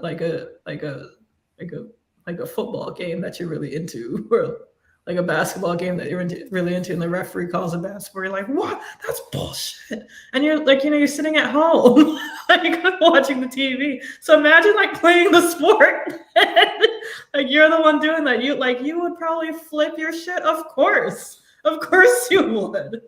But like she was depicted in like horrible ways, like all like even like in Australia, for blowing up, rightfully so. But it's like she's not allowed to just react like that, from not only being a woman but being Black on top of that. So she was the angry Black woman for playing a sport at like the highest athletic level she can at the sport that she's playing. But no, she's supposed to just always be quiet, understanding, have a smile on her face, and blah blah blah. It's like, no, she's like, when I say a whole ass person, I literally mean a whole person with the ups, the downs, the when your emotions are running high, when your emotions are low and non-existent, when you're happy, when you're sad, when you're angry, depressed, like confused, etc., and so forth, stressed out. Like, you're a whole person. She's a whole person. She was experiencing an emotion that she had every right to experience in a very understandable situation, in a really understandable arena. So like it's just it's just really frustrating, where I guess when it comes to like getting the recognition, you just can't be fully recognized. Like, we're just out here trying to be fully recognized as a human being, and yet like we still need to act and play the part of the perception that everyone, or like be against the perception that everyone has of Black women especially. And I think that's it's not necessarily playing a part, it's trying your hardest not to be that caricature, the stereotype, or the stereotypes. And it's hard to completely block that side of you when you are human. Like I feel like it's like a stupid way to explain it. It's like it's like saying how, you know, men don't cry, men shouldn't cry, boys shouldn't cry. It's like, no, like you should be able to express every single emotion Mhm. that, you know, we've been bestowed upon having. Like, you know, like it's, you know, emotions, feelings, and how we emote them is all, you know, beautiful. It's a beautiful part of, you know, human existence. And it's just, it's very damaging and like demoralizing that, especially as, you know, Black people, that we can't express them to the highest degree that we really want to. Like it's very stunting, like in the head, like in the mind, where you just feel like you just have to like cut it off when you want to scream louder, when you want to, you know, I don't know, even just jump for joy, or just like, you know, like just to be able to express yourself fully, you know, cry hard, what have you, when like society, family, shit, even friends, you know, colleagues, peers are just saying, no, no, no, no, no, you're making me uncomfortable. You can't do that. Even though it should be, you know, their it should be like their responsibility essentially to understand why this person is having these emotions. I can understand if it's, you know, like way too over the top. It's like, okay, you know, like I get that, you know, like, you know, definitely like if it, you know, if it's like a mental disorder or something, like definitely, you know, get that checked out. But like, you know, in terms of just natural expression, you know, you should just be allowed to do that. It's just very stunting that, you know, we're unable to, Mm. not allowed to. Okay, I can do that. Well, go ahead. This is interesting, Chad. Oh yeah, of course, the whole Karen archetype. Ooh, yeah. Yeah, disregard. Yeah, it's a real thing. I see a Grace like soccer was blocking an eye on that movie. Mm. Yeah, yeah, yeah. It's like the world just revolves around them. Um, and then she did. Um, yeah, yeah. I don't think I even fully understood the situation that happened because I didn't see the play. Like I didn't watch the video of what happened beforehand. I just saw the sort of like her going off. Um, Hmm. That's interesting for me. It was like I didn't really see it either, and granted, even if I did see it, it's not like I could even have known what the fuck was going on. But like, but I think Naomi Osaka, because like she was, I think she ended up going on like the Ellen show or some like interview like afterwards, because, you know, like the media made it seem like, you know, Serena was, I guess, threatened, or because I think Naomi Osaka ended up winning that game, which was fantastic. But like that moment sort of outshined the fact that Naomi Osaka won, which was, you know, unfortunate. But like, there, I feel like the media was trying to like depict it as like, I don't know, Serena Williams feeling like threatened by Naomi Osaka, or, you know, it was like something to kind of pit them against each other, even though like, you know, I think they ended like Naomi Osaka and Serena Williams ended up like talking afterwards. You know, like they're definitely like cool with each other. You know, like there's no like she clearly like Naomi clearly like admires her, and like, you know, vice versa. Like but it was just like how the media depicted it just was just like really really bad. But like I think Naomi Osaka said something like, "Oh, the ref made like a bad call or something," and it probably just got, you know, Serena Williams totally out of her zone, because she was like, "What the fuck," you know, like so that's why she like blew up. It's like, "No, you're full of shit." You know, like they probably know that ref from, you know, like the ref circles of tennis, and they probably weren't all that like jazzed that he was going to be the ref anyway. They probably knew there was going to be like some, I don't know. But yeah, I heard that like that ref was going to try to like, yeah, like he was trying to make it about himself. Like I think like I remember hearing something like that. Like the ref was probably like really just out for Serena. Mm.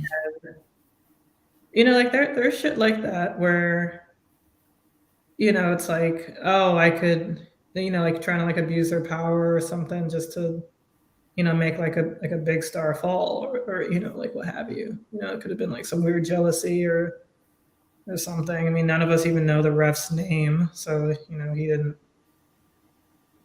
He probably didn't get as far as he wanted to, but he probably was trying to like abuse his power and like try to take some sort of advantage of some kind because he probably just felt like, oh, Serena Williams is on her high horse. He probably just got that in his head from God knows where. Maybe because she was just living her life a little too free for his liking. And I don't know, like, people could just be jealous and try to pull some shit. I don't know.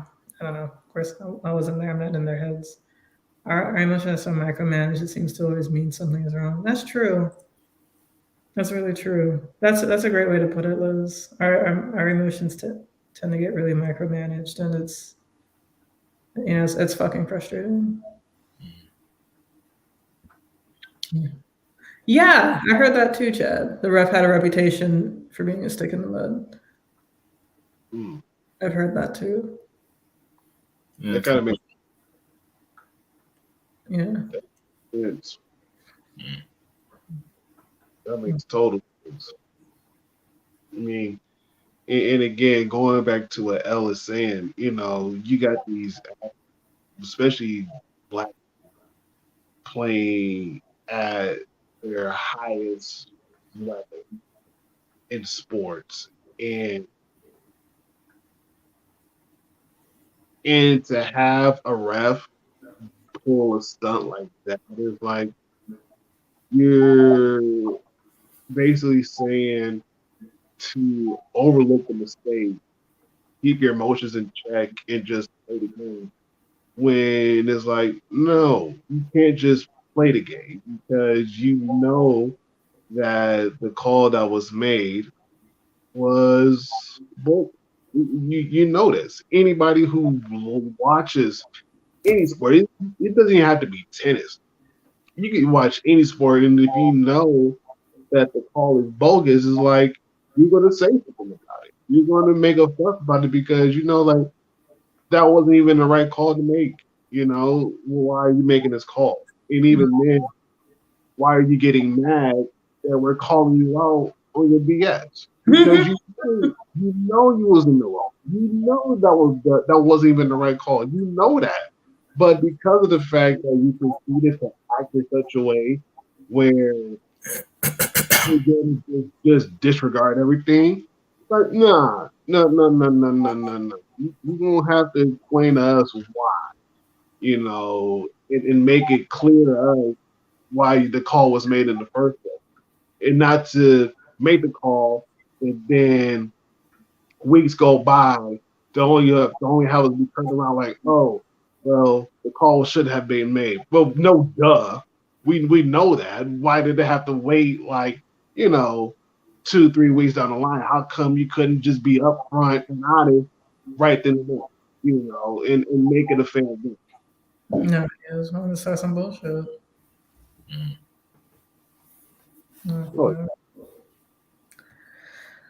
That's true. I did want to mention also the disadvantages that Black women athletes get when it comes to when they're just like really fucking good. Like, for example, Simone Biles, I forgot what happened. I feel like I have it up where like she did a move that like she was like she wasn't allowed to do like this move, and she did it anyway because she can. But like I guess like she was like reprimanded, or I don't know if points were deducted or something. Like she was, I guess like I can't remember. I can't. The term is the word I'm trying to say is slipping me, but like I guess punished. Like she was punished for doing, you know, a wonderful, great athletic feat. And I'm like, isn't that what gymnastics is? Like if you can do the move, shouldn't you do it? And like if you can do it safely, like I'm not gonna go out there and do whatever it is. You know, it's like I can't even like barely do a cartwheel. Like, but like I don't know why she was like, if like gymnasts aren't allowed to do it, but it's like if you can do it, do it. You know, that goes to prove that it's possible, it can be done, and you know, like if she's just that fucking good, let her be that fucking amazing. You know, like. But like, you know, like they were trying to like punish her for it or something, and like her response was like, I did it because I can. Like it was something like that. And you know, and like, you know, you have to kind of like sit back and think. And I don't really like saying this because it's like you know, I feel like it's like I don't know, like just like a phrase that people just sort of say that, you know, doesn't get you anywhere in life. doesn't progress any sort of form of change. But it's like when you say like, oh, but if you picture if this person were white, you know, like would what had that been the same reaction?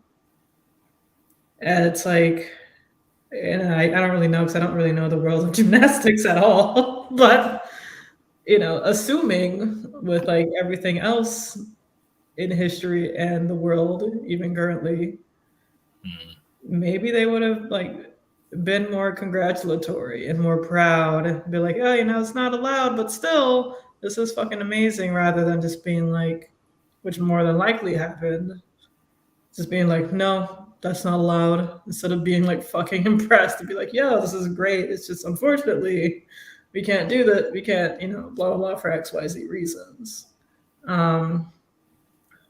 Yeah, like what Rocky said, like Simone has created several signature moves that goes to how phenomenal of an athlete she is. Yeah. You know, like I don't know of any other athlete or gymnast. Well, the gymnast is an athlete who can, you know, has created several signature moves. Like that's insane. You know, that's absolutely insane. That's phenomenal. But yeah, you know, it's like I can't really say if she were white, if you know, but like I have a feeling that regardless, the perception would have been more positive. The reception and perception would have been more positive, like overall. Another athlete, Allison Felix, who's a track runner for USA. She was pregnant. And I forgot. I don't know if she was like pregnant for not the 2020 Olympics, even though it was 2021. If it was like the 2016 Olympics or something. But like there was something I think she couldn't compete in because she was, you know, of course, like pregnant and about to give birth and all that. And Nike dropped her as a sponsor, which is fucking ridiculous because she's fucking Allison Felix. And, like. I mean, I feel like she's like as decorated of a track runner as Usain Bolt, but you know, so it's like that's really fucking stupid. So she created her own brand, you know, of like athletic wear and feel like, was it clothes and shoes? But she created like, she started like her own brand, but it's just, which is great, definitely to do that. I'm all for, especially Black women starting like their own companies, their own businesses. But it's just like, just like absolutely ridiculous that Nike dropped her because, she was pregnant. And like that sort of shit, like, like happens all the time, unfortunately. But it's like, I don't know, like I don't get, like, that's just like really, like I wish I could say more, but it's like that's just like really stupid. It is. Like they could have done so much with that. They could have created, or like, advertised more like athletic wear for pregnant women. They could have done so much, and then they just did it. So they just dropped Allison Felix. That's Like, for sure. that's like, I don't know. Like, I don't know how to even come. Like, you just like, I don't even know if that would even happen to Usain Bolt if he could somehow get pregnant. But it's like, especially because she's an athlete for the U.S. She's a track runner rather for the U.S. because like Jamaicans always kind of get like the the recognition for for track running. I don't know, maybe I'm just biased because I'm Jamaican. Maybe like in my family, in my household, that's what we see. It's like we're like happy about USA, but when if USA is running against Jamaica, I'm rooting for Jamaica. I'm sorry. That's Okay. I get it. I get it. I get it. I'll put it to you like this: Jamaicans. I don't care what anybody has to say. Jamaica has produced a lot of crazy fast runners, hands down.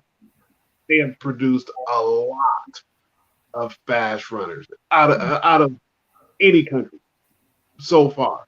I mean, sure, the United States, yes, they have their fastest runners too, but not as fast as Jamaicans. Not even. Not even. In that arena, oh yeah, they take it. They can have the cake plus some. Just do whatever you want to do because again, that's what they train to do. They have the climate to do so. Like, why not? That's true. That's really true. No, like, well, like Bahamas does too, but like we're always better than Bahamas. I'm just sort of saying that because like there's a guy that I see who used to run for Bahamas. So I'm just sort of, I guess, in a way, poking fun, even though he's clearly not watching this. I was like, oh, well, Jamaicans are better. What can I say? Also, and you weren't on the call last week, Ron, but I was saying how like years ago I went to like see a foot doctor. I had some sort of foot shit, and he was like like a physical therapist too. So he was like, oh, you're an athlete. I was like, no, I'm not an athlete.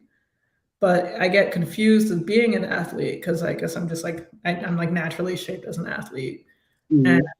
And I think about it every so often, especially when I'm like training with my trainer, we're doing sprints and stuff. I'm like, man, and like there was an opportunity I could have like got into track in like middle school.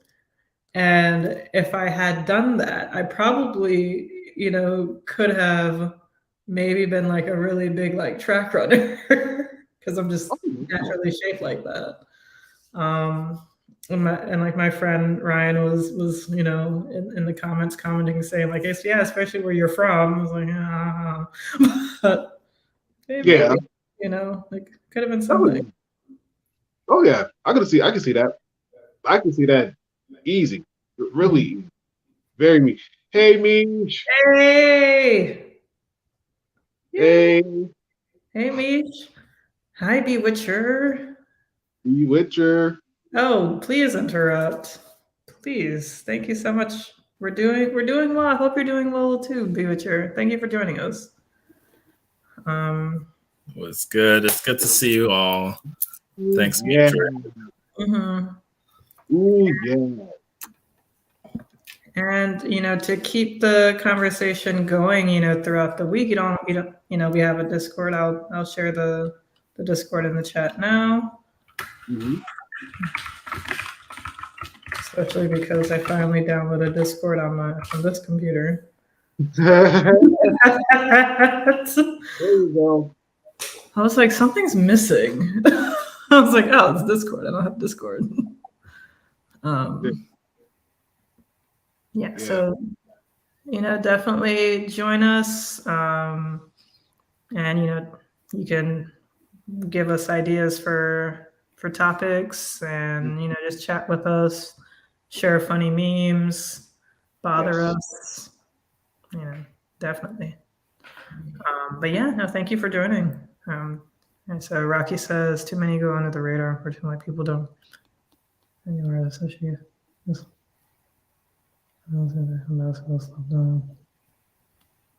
I got to admit, I am not sure who these people are. Well, so Flojo, I remember. So I didn't actually know who she was either, to be honest. But when Sha'Carri Richardson had her whole bout, right?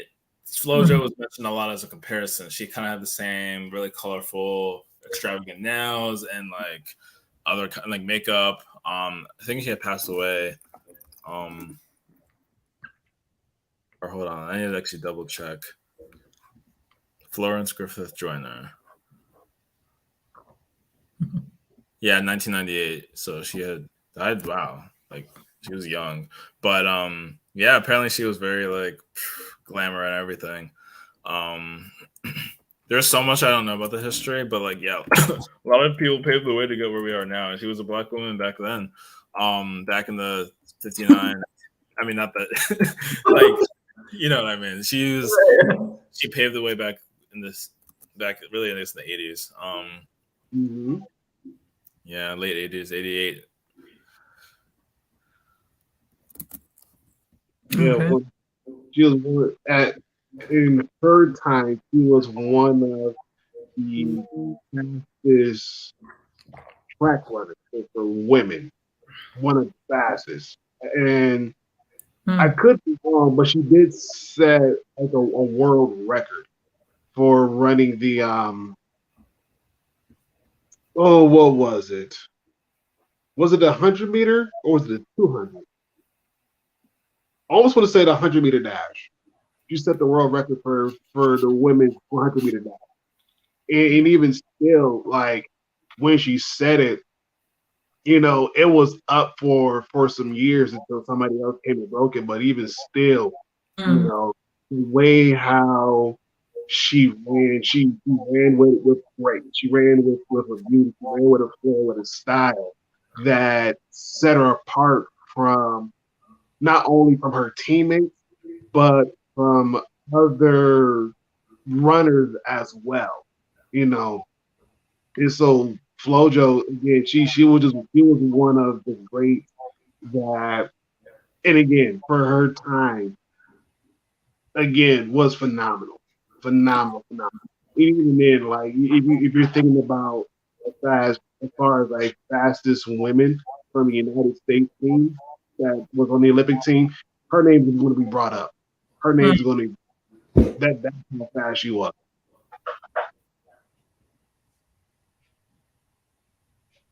Yeah. She seemed like an interesting person for sure. Oh yeah. Oh yeah.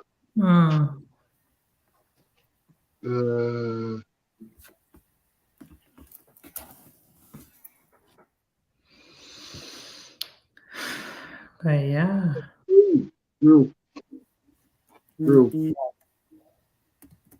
Looking at Rocky's comment about Tiger. Yeah. Yeah, sure he is. Yeah, for the longest. I mean, I still don't even know any other golfer. I know there's a woman golfer, the job I work for, we sponsor. But I can't remember her name. Yeah. She did like win something big the other day too. I was like, oh yay, one of ours. So I can't remember what bad. But yeah, like when you think of golf, you think of Tiger Woods. Because like that's like the biggest name. Yeah. The man has won Masters, what, 2-3 times in his career, maybe even more than that. Let's see, Arnold Palmer. I mean, I know the yeah. drink.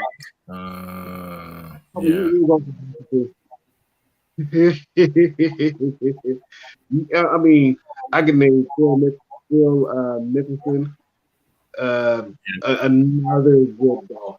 Bubba Watson. Yep, Jack Nicholson. Yep, another good one. Like I said, Bubba Watson. He's another good one. He's the one that actually beat Tiger for one of the Masters championship.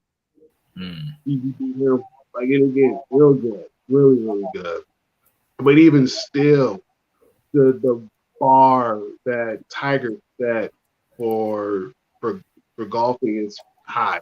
And even then, we can flip it to where we talk about the women golfers, and how they set the bar extremely high for themselves, just so they can still compete with one another to be the best. And I feel as though that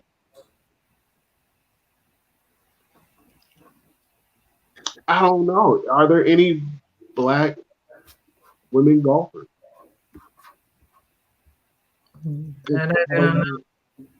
I couldn't even tell you one. I couldn't even name one. But that might be an interesting thing to look at. I'm looking at the list now too of greatest golfers.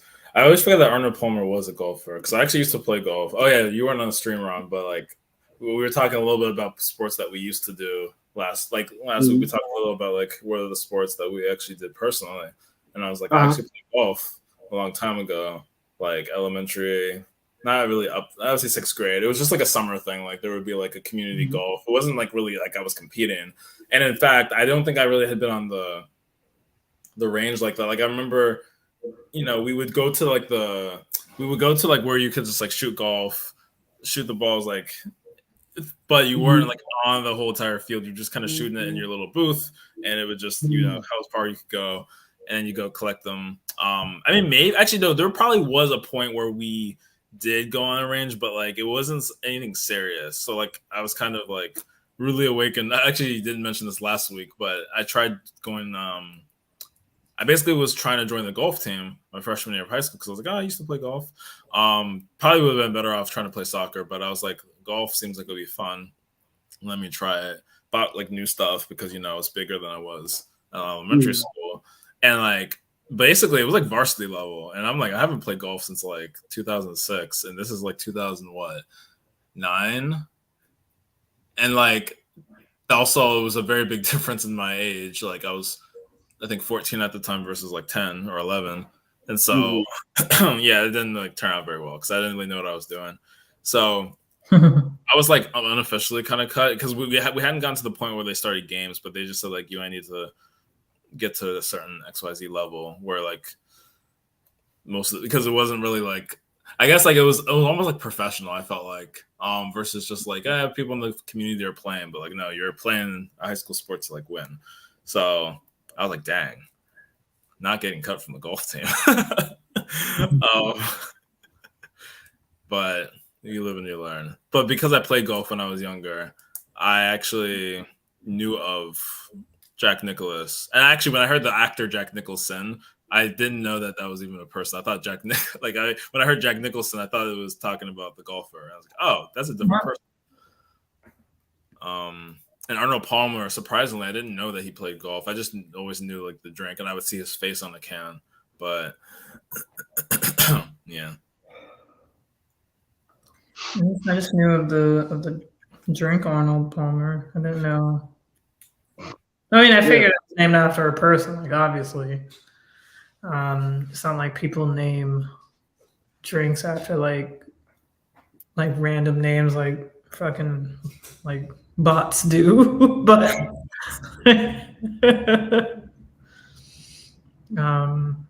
but you know, yeah, I didn't know it was a golfer. That's interesting. Mm-hmm. Oh yeah.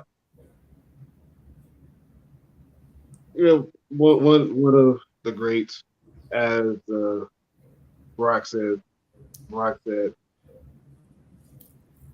one of the OGs when it comes to golfing. One of the OGs. What I was gonna say, I know for me, just backtracking.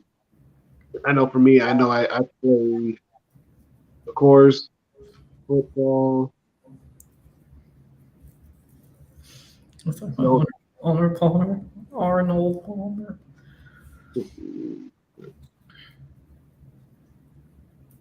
That's interesting, Rocky. I did not know that actually. I had no idea like when it came to compensation. Really? Yeah. Sponsors. I feel like that's how it is with every sport, though. Like every athlete, you know, doesn't make. I mean, they make like a good amount of money, but it's not until like they get like sponsorships that's where like they really get the money. Like, you know, there's probably like maybe like 100 players or so on a football team. You know, like a professional football team, but I don't know how many play. Maybe like 30, 40 of them, I think, normally play. Um, about maybe less. I don't know how many people are like on a field type one. But yeah, there's still like a lot of other players, but they don't really get that. Like they make like a living. They make like a decent paycheck. But if they're if they're just always benched, in case like the first, second, and third person gets injured, then they come on, but they're not making that much money because nobody knows them. yeah, Which is yeah, sad. But it is what it it, is. it is. It is. It is real sad. And a lot of times, it's those guys that probably do have the talent, but because of the fact they don't probably have like enough quote unquote experience underneath their belt, they don't get enough like playing time. And even then, it's like trying to become better, get better, so that way you do get the playing time and you do get that compensation that matches. It's a little hard. It does become very hard, very, very, very hard. And so the folks that do get to play, kudos. Go ahead, do what you got to do, and keep getting that compensation in, because that might be the only thing that's keeping a roof over your head and clothes on your back, food on your table. And yeah, yeah, uh-huh. Interesting. And I'm looking at Phil Mickelson because I don't actually know who that. Again, see, it's like I really don't know who these people are. It looks like it's like kind of a meta, not meta, but it's like there's like levels to this. There's a bunch of stuff that I needed to like read through to understand why he's like persona non grata. But it seems like he put his foot in his mouth and said some controversial things. So sorry to that man.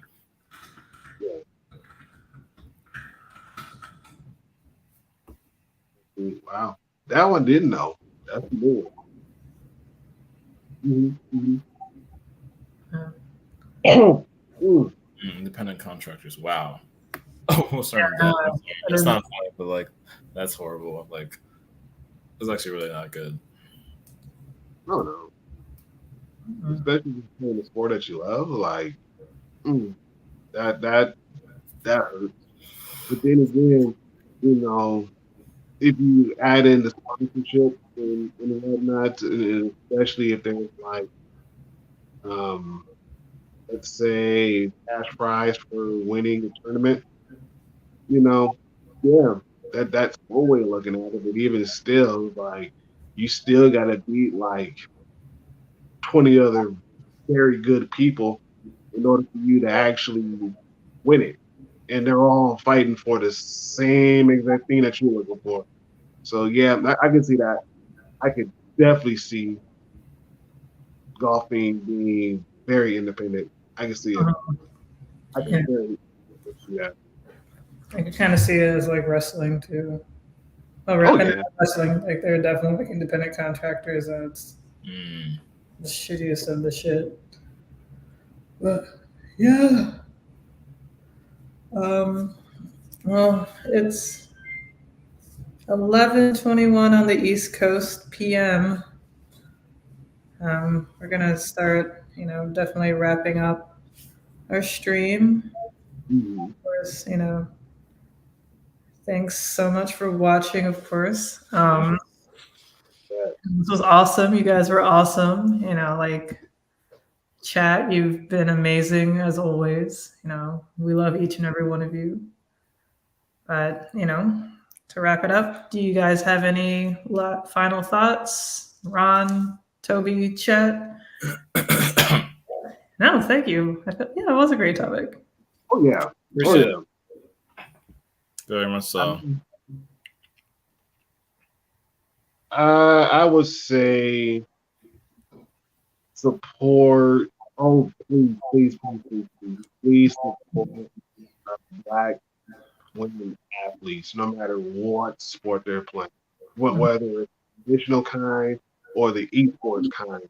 Support them, just due to the fact that they may not have no other cheerleader besides themselves, and even if we could be their cheerleader for them, even for that moment of time, that would probably go a long way in showing a bigger support to anything else. So support our Black women in whatever feat that they're doing for them. Yes, no, I echo those sentiments. Yeah, and definitely in any sport. I guess I just wanted to emphasize. Well, yeah, it's, like shit. It is definitely any sport. Like, wanted to emphasize, like esports, since I don't want to say it's like an up and coming thing. I guess because it's just like you can't really like. It's not like it's like Monday Night Football or something. There's no like Tuesday Night League of Legends, but definitely support Black women in esports because there will be a time, and I feel like especially when like the metaverse starts hardcore metaversing, esports might be like the biggest sport in the metaverse because it's going to be millennials, Gen Z, and I guess Gen Alpha, which I think is after Gen Z, creating that space, and so they're going to be making it like whatever we feel is the big is the things now. It's like sort of like we're creating that, so start from now before it gets too big and then we're just fucking repeating the same exact bullshit here. In the metaverse, because I don't know, we just in a way like kind of allowed it. Like in order to like prevent that, we have to just start from now. So what do they say? Like an ounce of prevention is worth a pound of cure or something.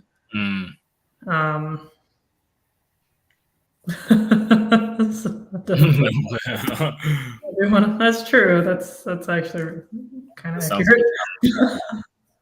But yeah, definitely support, like start from now, supporting Black women in esports.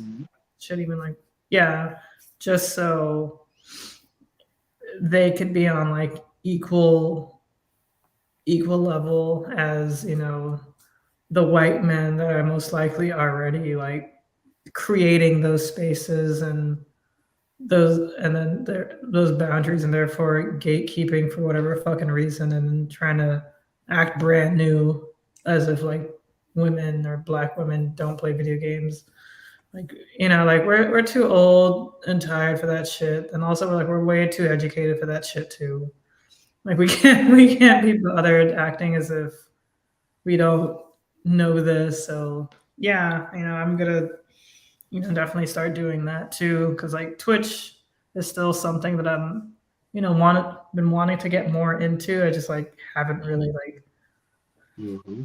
really delved into it. So I definitely want to, I think supporting, just like watching Black women, would be like a great definite start. Just watching them play some games and just Oh, because if you want to support, if you want to create the future, or if you know where the future is going, then it's like, all right, even though like honestly, Twitch isn't my cup of tea really. Let me just support just because we're gonna need the fucking support. Like I'll be that one extra view, you there know, you some comments just to support to get their name, their face, their voice out there because they deserve just as much space as any mediocre white man that's in the space thinking that they're the best because everybody told them that they are. So yeah, that's my final words. go. Yeah. Final Well, thoughts.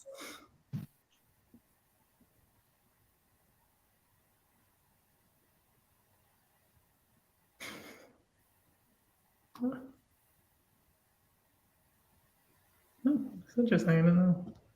But yeah, Toby, any final thoughts? Um. Oh, actually, I was hearing about fan base. I've heard I, about that too. I try to remember if it was one of our streams from some like a month ago, or I forget where, but fan base definitely came up, and I was like, oh, and I haven't heard of it, but oh yeah, because we were trying. I think it was like finding alternatives to Is it Patreon? No. yeah, or it might have been something. Yeah, like what's something that content creators often use. I forget what really popular content creating apps are there. You have Patreon, you have Substack is more for writers, but There was it like was this just one like cup of coffee one. TikTok. What was that about cup of coffee? I forgot like what the name of it was, but it's you could like give them like $5 like small donations to like buy them like a cup of coffee or something. Yeah. I've heard of cup of coffee. But I think I remember even when like TikTok or some kind of viral app, right? Because there was a whole thing about like people getting like not really being paid for like if they come up with a dance or you come up with some kind of idea, and then it's just like everyone kind of like hops on that trend, but then the actual creators don't often get any recognition. And so I think fan base came up in that conversation where it was like it's an actual like you would have more and I guess Twitch as well. It's like you actually will get more recognition for those creators. But for me, no, I don't know if I have exact takeaways from this. I mean, this is all really good. It was just a lot to like a lot to listen to. I feel like I was more taking it in than like speaking, just because I really liked all the ideas and everything going on. But yeah, definitely good takeaways, chat. Oh yeah. I will say though, challenge accepted. 2XL. So when it comes to Smash Bros, I haven't played in a while. Okay. Okay. And if I do lose, I won't be like, "What, you woman?" Well, God, brain just steam starts coming out of my ears. My processor just overloads. I don't know how to context switch right now. No, I'll just be like, okay, bet. Because like me and my brother used to play a lot. My cousins really were the ones that would whip us on Melee. But then we got Nintendo 64, kind of like backwards, right? Melee was like one of my first video games I ever played. Then I got the N64. Then we played that Smash. Eventually, we got a GameCube and started playing Melee. Then we got a Wii and started playing Brawl. And then we became so much better than our cousins at that point that it was like redemption. But I also didn't used to play as much. But me and my brother would play a lot. Like I'm not a Melee fanatic. Those people are on a different level. Those people who do tournaments and like all the hackery to like make themselves like superhuman in the game. Not like literal hacking and modding, but like they just do all these like controller tricks, like shuffling, wave dashing, all of that, I am not. I'm not on that level. But when it came to like Brawl or even Smash 4, like I could hold my own. Like Smash 4, I think you can play up to 8 people. Me and my brother would like do like a free for all where like we would play against like 4 or 5 of our friends. And like it was a free for all, but low key everyone tried to eliminate me and my brother because they knew we were the best. And yeah, we would always be the last 2, or at least one of us would be the last 2, and then we could fight each other. So nah, I do, you know, I am something of a gamer myself. I'm a skateboard. I'm something of a gamer myself. Something. There you go. But you know, anyways, I love it. I love the conversation. I love the esports angle, and I hope to hear more about that too. Yeah. For weeks.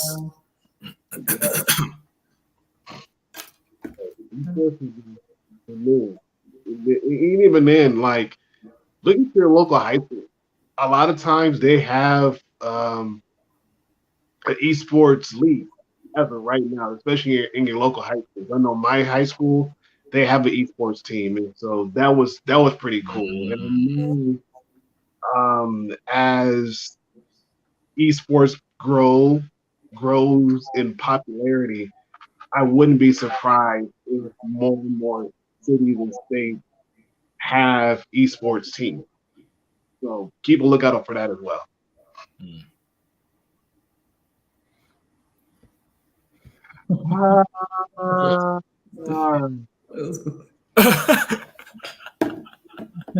It was the scary shiny glasses. Oh my Go for it. True. And yeah, IG has been doing like paid subscriptions and stuff now. I mean, it's in a way getting like all this getting paid stuff online to do stuff is like Web3 adjacent, Web3-esque, like trying to like inch yourself into like the creator economy and, you know, to Web3 and into that space. It's like, you gotta go to the league. I was thinking about this shit all week. It's like, I should have gone to the league. That was fucking hilarious. Oh, God, I feel like I made oh yeah, it was like a day after the stream or 2 days, and when I saw my friends, and I think I mentioned something about soccer, and like I think I kind of offhandedly said something about go to the league, but like I think they really just, I was like, man, if I kept up with it, I could have gone to the league. And my friends were like, oh yeah, nice. And in my head, I was like, no. I was just like, I was like cracking up in my head when I said that because I was thinking of Rocky. But my friends were like, oh yeah, you really could have gone to the league. Oh no, what it was I was talking about the violin. I had a shirt that I wore on my birthday. It was like, you know, money can't buy happiness, but it can buy a violin. And that's pretty much the same thing. And so, I mean, I got this shirt like back, like one of my first few years in college, and I had just gone off of playing my violin in high school at that point. So it was more fresh in my memory. And so I remember I was like, if I really kept playing the violin, I could have gone to the league. And my friends were like, oh yeah. And then like, obviously that doesn't make sense in that context. I had to make League of Bio Legends. Bio Legends. The League of Bio Legends. I think when we have our topic about music or like performing arts or whatever, I think I just found a good name for that week. So thank you, Al. There you go. Alrighty. Guess unfortunately the stream has to come to an end. But you'll see us again next week. Same time, same place, same network, same trio. We may have a special guest. You have to come to find out. As always, you can join us in the Discord. I posted it earlier, but I could post it again. Yep. And, continue, just keep the conversation going. As always, we love you all. Love you guys. Happy International Women's Day.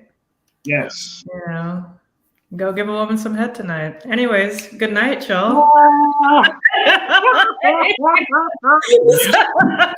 For the love of God, please clip that. Same melody at a time, same melody.